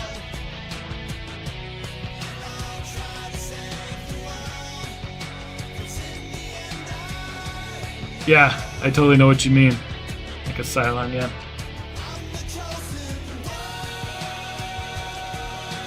BSG. Let's just do this and see how it looks.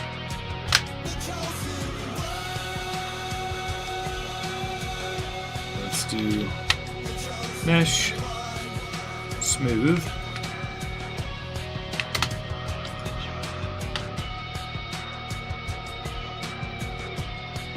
Oh yeah, this is going to be a hard project for sure, Pichu Sonic.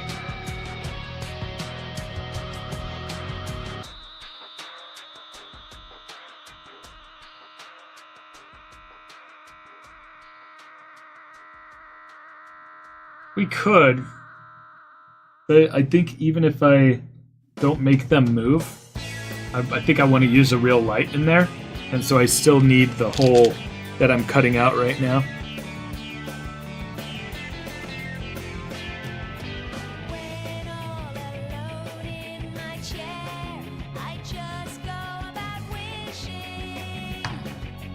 Oh, thank you, Sparkle Wolf. Oh man. We're getting close to 4 hours of the stream.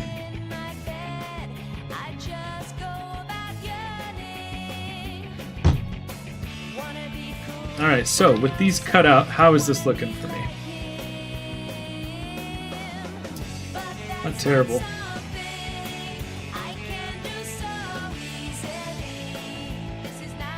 The question is, guys, do we think that... Let me get y'all's opinions. If there is a plane of glass...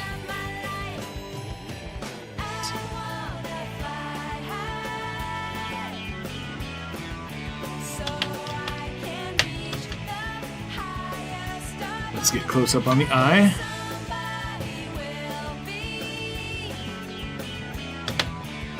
If there was a plane of glass that the light is behind, what do you guys think that plane is? I think it's really recessed in there. So like imagine if we had a physical light in the eye for the final figure. Get your opinions. Great. Polygon printed cylinder. So let's call this cylinder the eye itself.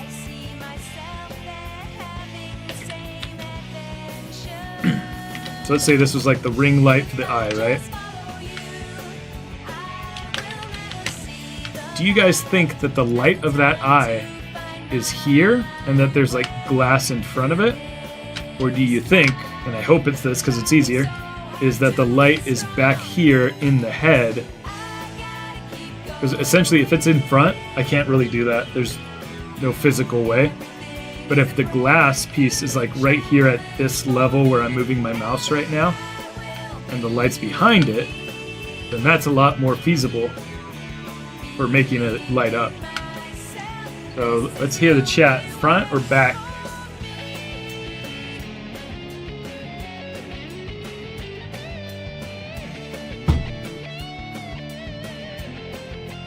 second one being back.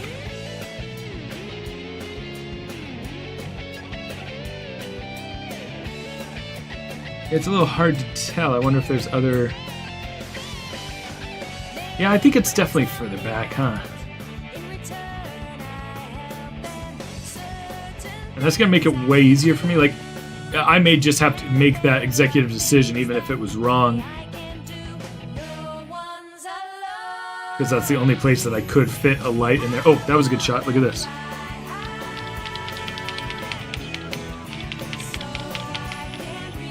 Yeah, it's recessed. That's great. So I can make some kind of clear plate to go behind it. And that could be an interesting is maybe I make a resin mold of some kind to make that shape, and then the lights behind it. That's gonna work.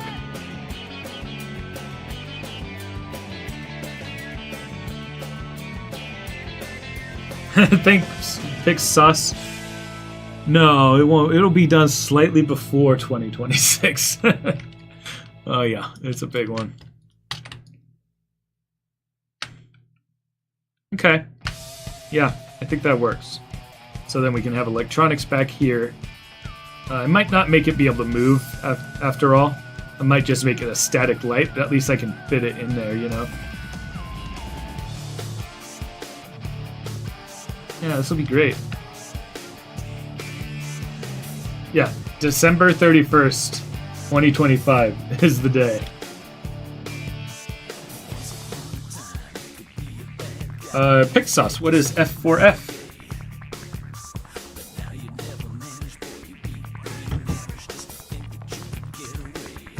Do they make like animatronics and stuff? That's what I used to do. I used to make animatronics for Disney parks. Oh, first 4 figures. Oh, okay, yeah. It's like a figure probably like this big. Yeah, if you don't know Pixos, this is going to be 4.5 feet tall. It's gonna have a whole steel structure in it and everything. Oh, uh-oh. That cutout that I did for the eyes accidentally cut into this right here.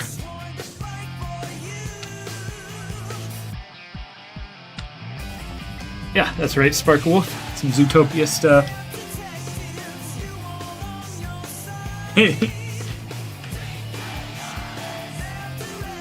Shoot. I think I have to undo that. We didn't undo anything important. I just need to go back and make it so it doesn't cut into that bracket that I made. Yeah, see how this intersected?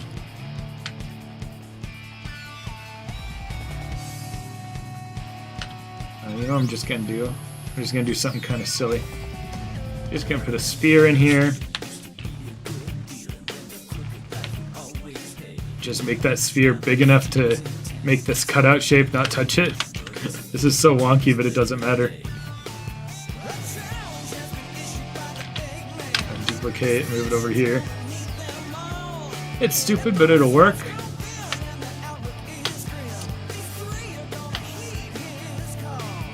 So now I'm cutting out of the cutout shape so that it doesn't cut into those brackets. See that? That's silly. Just gonna duplicate this so I have a backup if I need it, and let's finally cut out again.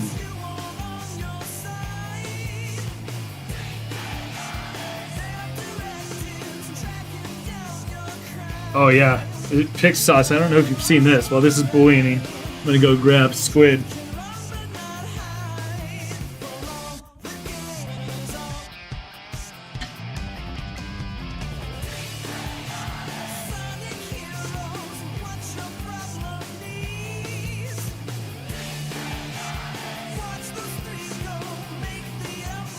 This is squid that I'm making at roughly 4-inch scale. I just kind of eyeballed it. Oh, I have to drill into it to get that bit. Yeah, look how big this guy's gonna be.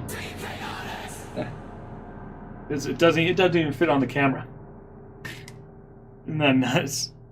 How big will it be when finished? I'd say that's at least 3 feet wide, 2 feet tall. It's gonna be nuts. Can't even get it on camera. That's crazy.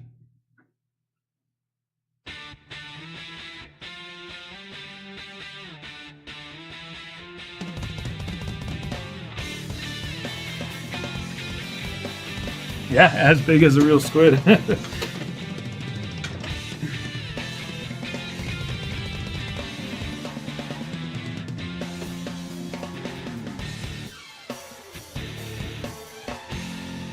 Alright, let's wrap this up so I can get this thing started printing.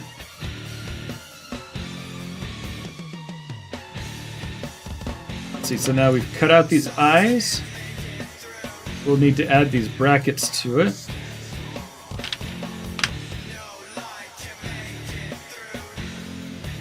Now I'm going to save a copy. I'm going to say save scene as Metal Overlord before head cut.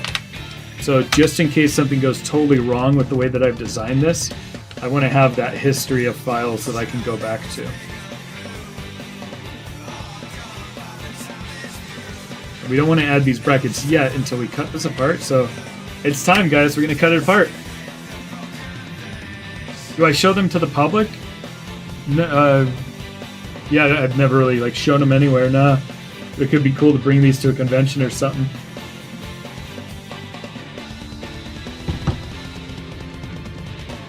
All right. I feel nervous doing this, but here we go. So the cut shapes that we're going to need, we're just going to mirror this, so we don't care about doing it to the other side.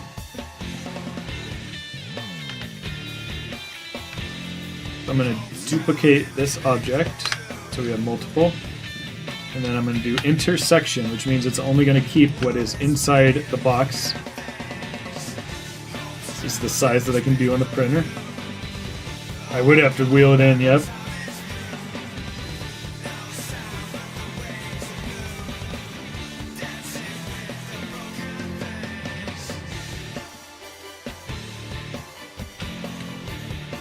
Alright.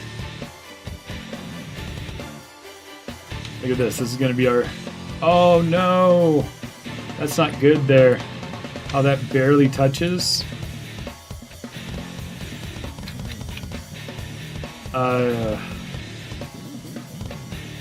Well, it'll still print fine. There's not much we can do about it at this point. We'd have to go way back in the process to fix that. Alright, so this is going to be what it is. But we're not done yet. We need to add these brackets that we made to it. Oh, and I also... I should undo. I needed to make copies of that box, too. Because there's other things we need to boolean still.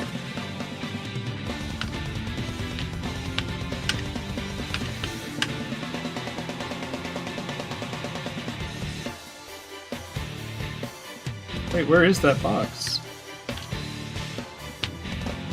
Oh, there we go.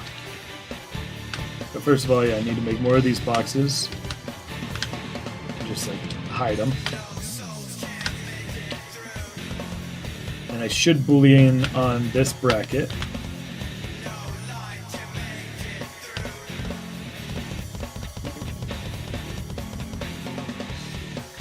Each of these booleans is taking its sweet time.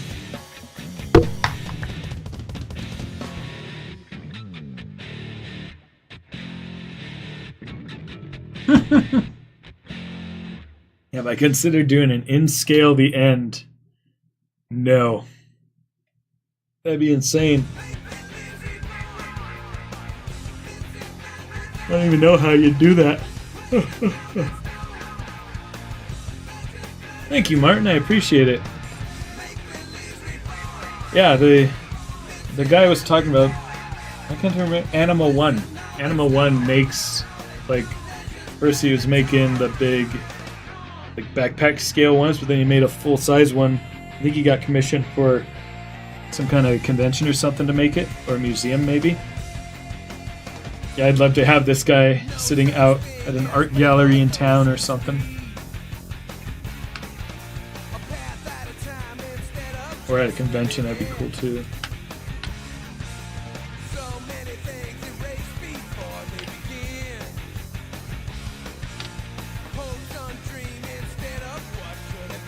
To transport this thing will be tough, especially if I had to ship it somewhere for a convention. That's so costly. And you have to, like when they would do animatronics and stuff, like the packaging for these things, you have to build a whole structure around it. That it's not just in the box. You're building wood pieces to like hold this piece so it's always perfect. And the thing about shipping is, you know, it always has to stay upright. They put these little markers on the boxes. I think this is standard for shipping a lot of big stuff. If it gets tipped, it'll make a dye go into another liquid, and it has like a little display, like a window into that liquid. And if it like turns red or something, I forget, it's some kind of indicator that shows that the box is tipped. And you know, there's contracts with these shipping companies that this cannot be tipped over or something, you know.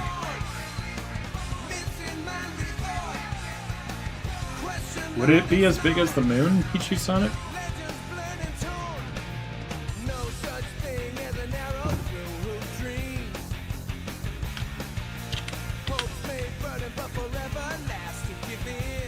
Alright, so there's the brackets for that, and lastly... Hey wait, did I never end up making a bracket for this side? Dang it. Thought we were close to being ready to print. I just gotta make this bracket real quick. Uh-oh. Wait a second, guys. We got a bracket problem. It doesn't match up exactly. That's fine. It can be a little bit of a gap. In fact, it's a little better, because then this little lip will come in. I don't know where that came from, though. It's weird. This one I will make it right, though.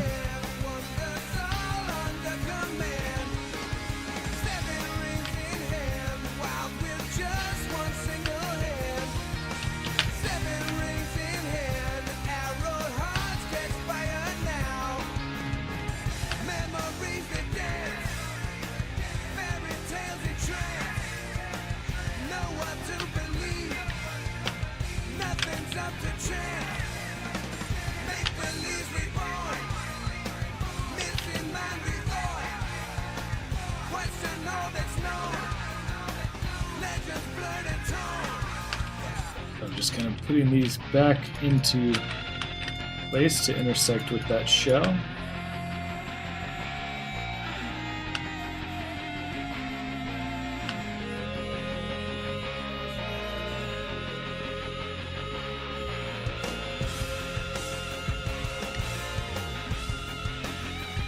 Alright, cool. We got a little bracket there that is parallel with the cut that it's going to be.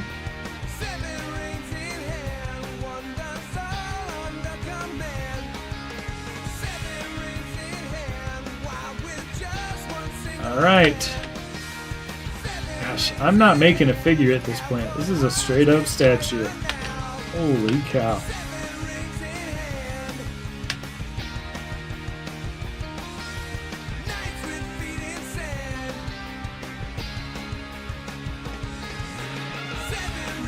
Yes, Shadow of the Darkness. 4.5 foot tall. It's in scale with the 2.5 inch figures. I was going to try to do 4. And then I found out that was going to be over 7 feet tall. You know, it's not that tall. That's the measurement with all the tentacles and stuff. So, you know, if the tentacles are straight out, yeah, it's going to be that big. But, you know, it'll be smaller. So the whole thing's probably not as big as we're picturing, really. Yeah, here's hoping. Doesn't overload my printer.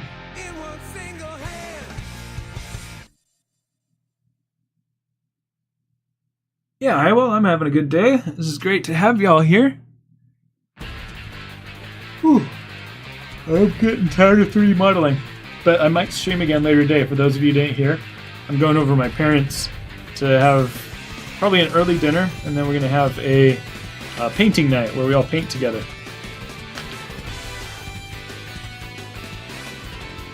So I might stream the painting of that, and you guys can see more than just what I'm painting. You can see what my parents are painting. I'll probably just stream it from my phone. Okay guys, now it's time to cut again. So I'm going to duplicate this. And I forgot that I had saved this as... This file was before head cut. I need to go back to the... I'll save this over the original now so I can keep going.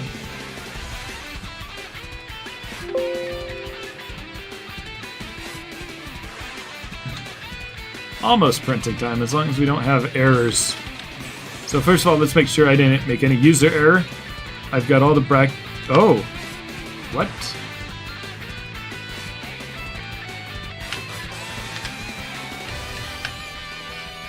There we go. Here's the file with all the brackets. Ah, not all the brackets. See, it's a good thing I checked, guys.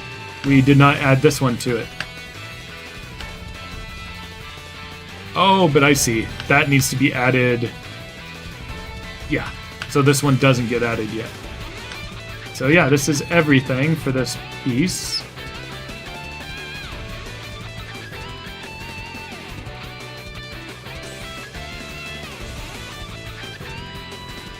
Get a bolt in there.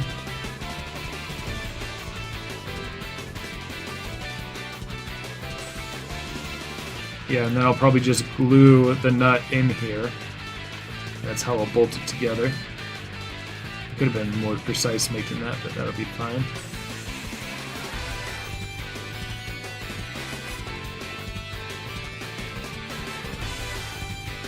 That being said, I don't really need to have those holes, do I? Take it easy, Chaos Cola. Thanks for being here. Yeah, great work on the movie Silver. I love it. I think I definitely will use some of those design elements. I think those are great. Good work. Yeah, see, now I'm starting to think maybe I don't need this hole here. Because I can just glue a nut in here. I think we'll be slightly more structurally sound. So here's the little hacky thing I'm going to do. I created a cube.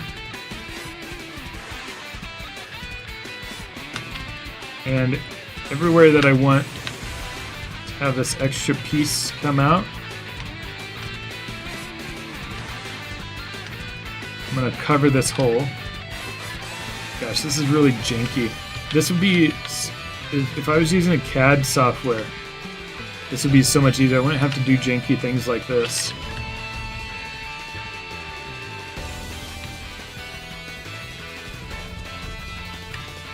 So what I need to do now... Oh, make sure that these don't intersect. Well, basically, I just want to bring back part of the other head.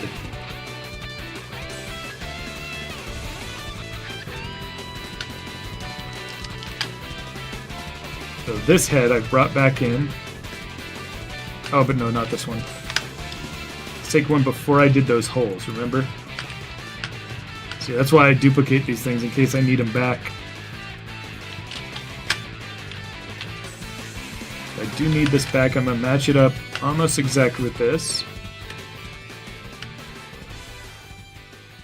I'm going to smooth it.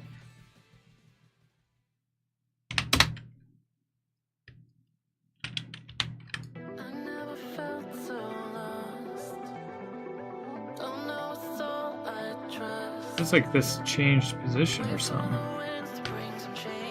What?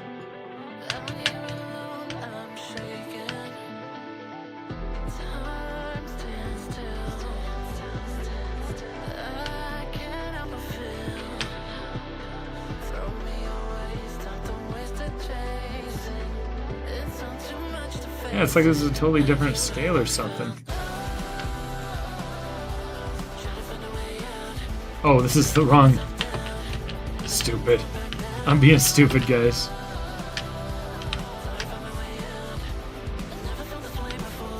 Mesh. Smooth. And anybody who wants to learn 3D modeling, don't look at what I'm doing right now. I'm doing something weird.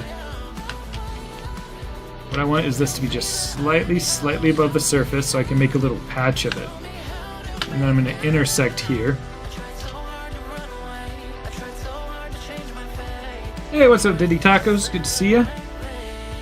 And so now I have this little patch with which I can cover up those holes. See how I'm bringing that back? and I want to just raise it so slightly above the surface, or even below the surface could be good. So I like to do negative 1.137, 138. Those are bigger numbers.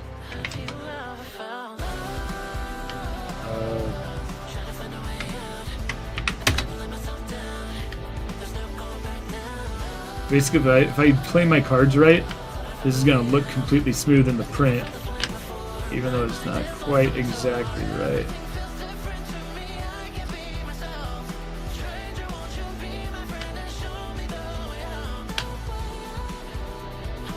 See how that looks.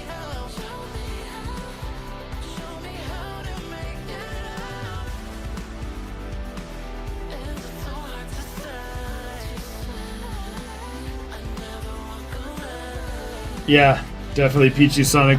That was a popular one. I have to prepare myself. The next video is not going to be as popular.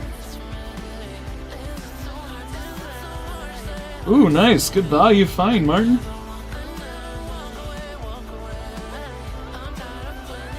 Well, thank you, Shadow of the Darkness.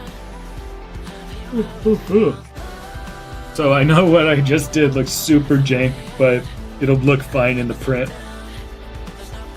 What I ended up deciding, let me give you more of my thought process, because that was going to need to be bolted through and then I was going to fill it with putty or something. But then I started thinking, I can just glue a nut in the back and that'll be enough. And I was like, well wait, if I'm just going to glue a nut here, oh yeah, look at that. See, it still looks totally smooth. That little line right there, that's not going to come out in the print. And it's going to get sanded down anyway. So now I'm just going to glue a nut right here. And I may have to drill a little bit there, but basically that's going to be just a little less work in processing for me. Alright, so now I think we're finally ready to start cutting this apart. Make sure that this is centered. Oh, this is not centered. I'm so glad I looked at this, guys. Ooh, we are dodging bullets here.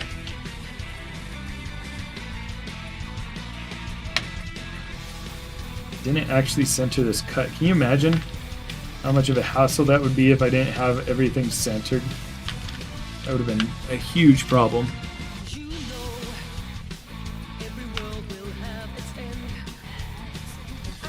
There's other boxes still in here too.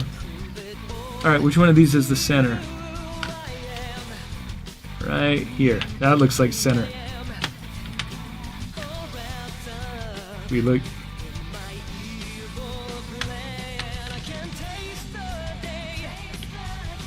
Oh, actually, this should be the center.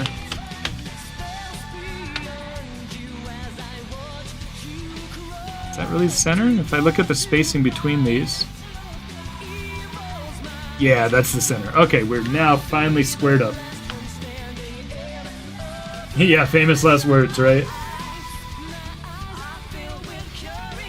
Yeah, definitely Peachy Sonic. 25 will be Bio Lizard or something. Yeah, there's going to be so much content for this video just because there's so much to do.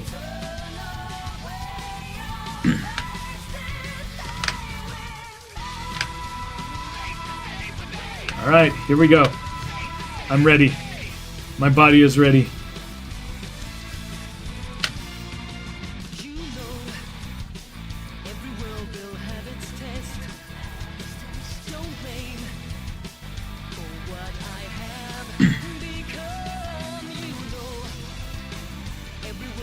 Hey, you know what? That's a good problem to have, Pichu. That's a good problem to have. Alright guys, that's it. This is our print for today.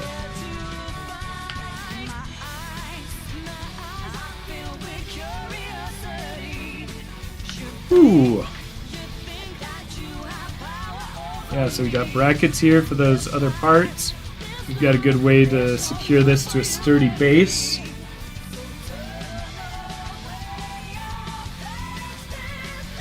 Ooh. Since Meta's a robot, would that mean you would only have to do one side? A little modifications? Yeah. Yeah, so a lot of this, I'm just exporting this, and then I'll mirror it for the other side because it's symmetrical.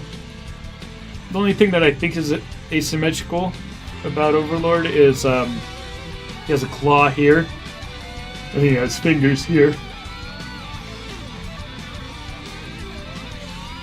Maybe. It would still take a ton of work to do that. It would be like, you know, it would be different work than I'm doing for this. So it may be way too much work to make just for a keychain, but I'll consider it.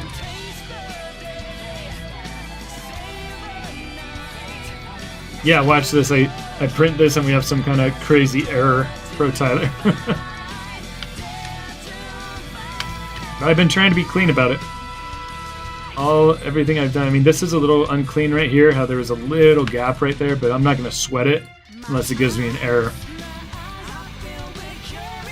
I think I'm going to print it at this orientation with this flat. Yeah, let's find out. Export selection, head, front, left. Keychain egg carrier could be pretty cool.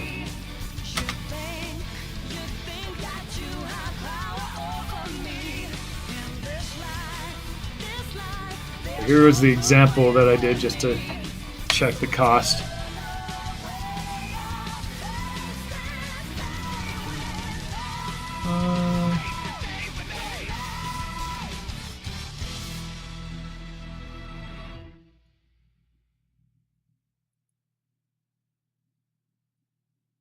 Oops, I didn't mean to open it. Okay, yeah, no errors. I'm bringing it in. We built this cleanly. And this is the orientation that I would like to print it in, I think.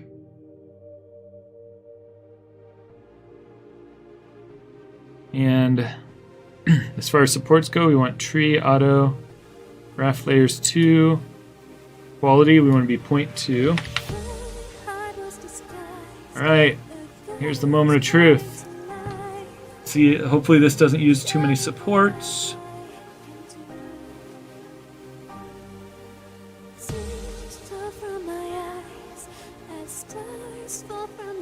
Okay, not terrible. And it's only going to take 4 hours to print. That's not bad. And this part is only $3. Nice. Okay, well, I'm going to have to replace the filament in here because I want to use blue for it. So that's going to take a little bit of time. I think we're going to go ahead and end the stream there. Ooh, wow, guys, this is a big project. Thank you so much for 5K subscribers. Spread the word about this. If things come up in discussion on other places about, like if Metal Overlord comes up or a big figure comes up, I would love to spread the word about this so people know what I am attempting and how crazy it is. Let's go ahead and read through the names again. Nowadays, I look through the actual YouTube chat when I'm making the videos, but I like to, as tradition, as appreciation for y'all, read everybody who it does show in Streamlabs, which isn't everybody. It's only showing me chat from 150, and the first person at 150 was Fandom Lover, Malamations, Pichu Sonic, Whimsy, Chaos Element, Mess of a Desk, Sparkle Wolf 404, Highwell Plays, Fortner Dude. Did I say Whimsy? I think I did. Jackson Loves Trains. So do I. Chaos Cola 2.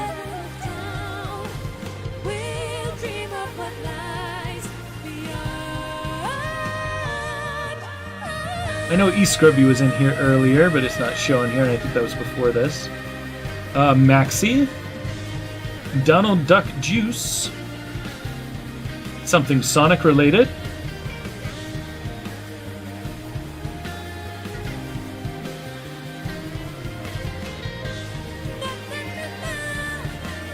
I appreciate how much you guys chat. YBZ. I know TT was in here. Chopis. And thank you guys so much for the super chats today. That was great. I appreciate it. Martin McBride. I mean, the super chats paid for the plastic more than the plastic of what I'm printing right now.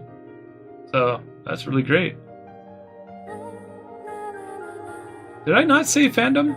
I feel like I must. Yeah, he was the first one. Let's see, who else? Looks like a lot of the same people. Oh, Pix Sauce.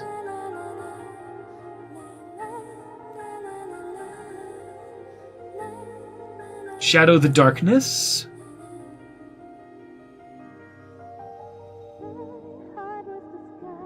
Diddy Tacos.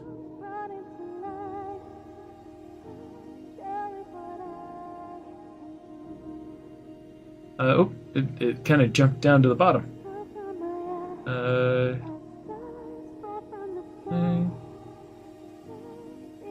Wow, a lot of very nice messages here at the end while I've been doing that. So if I missed anybody's name, sorry, but I will be making sure to get it in the actual video. And again, this one's going to be a lot of different videos. Like, this one's probably just going to be the first video for this will probably just be the 3D modeling of the head. And maybe printing it. Maybe the next one will be printing and like starting to figure out the electronics and stuff.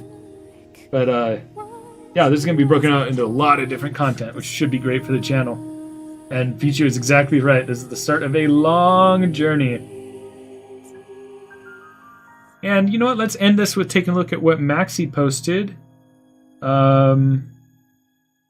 Remember, everybody, you got to tell me what channel so I don't spend too much time looking for where it is. I'm going to check art first. Oh, I'm already in art, and there's what Maxi posted. Awesome. Yeah, are you using the 3D models as reference for it? Well, I was going to say for Tracy, but no, clearly you've drawn these out by hand. So very nice. You're very good at getting the proportions right, the foreshortening, and most importantly, the character expressions. It takes a lot of precision to get on model characters. Very great job. All right, well, thank you everybody for being here. This was an incredible 4-hour stream. The shock of finding out how big this guy was going to be. I don't think I'll ever forget that. So thank you very much. Thank you for 5,000 subscribers. I might stream again tonight. No guarantees, but I might be streaming that painting. So if so, I'll see you then. Otherwise, have a great rest of your weekend.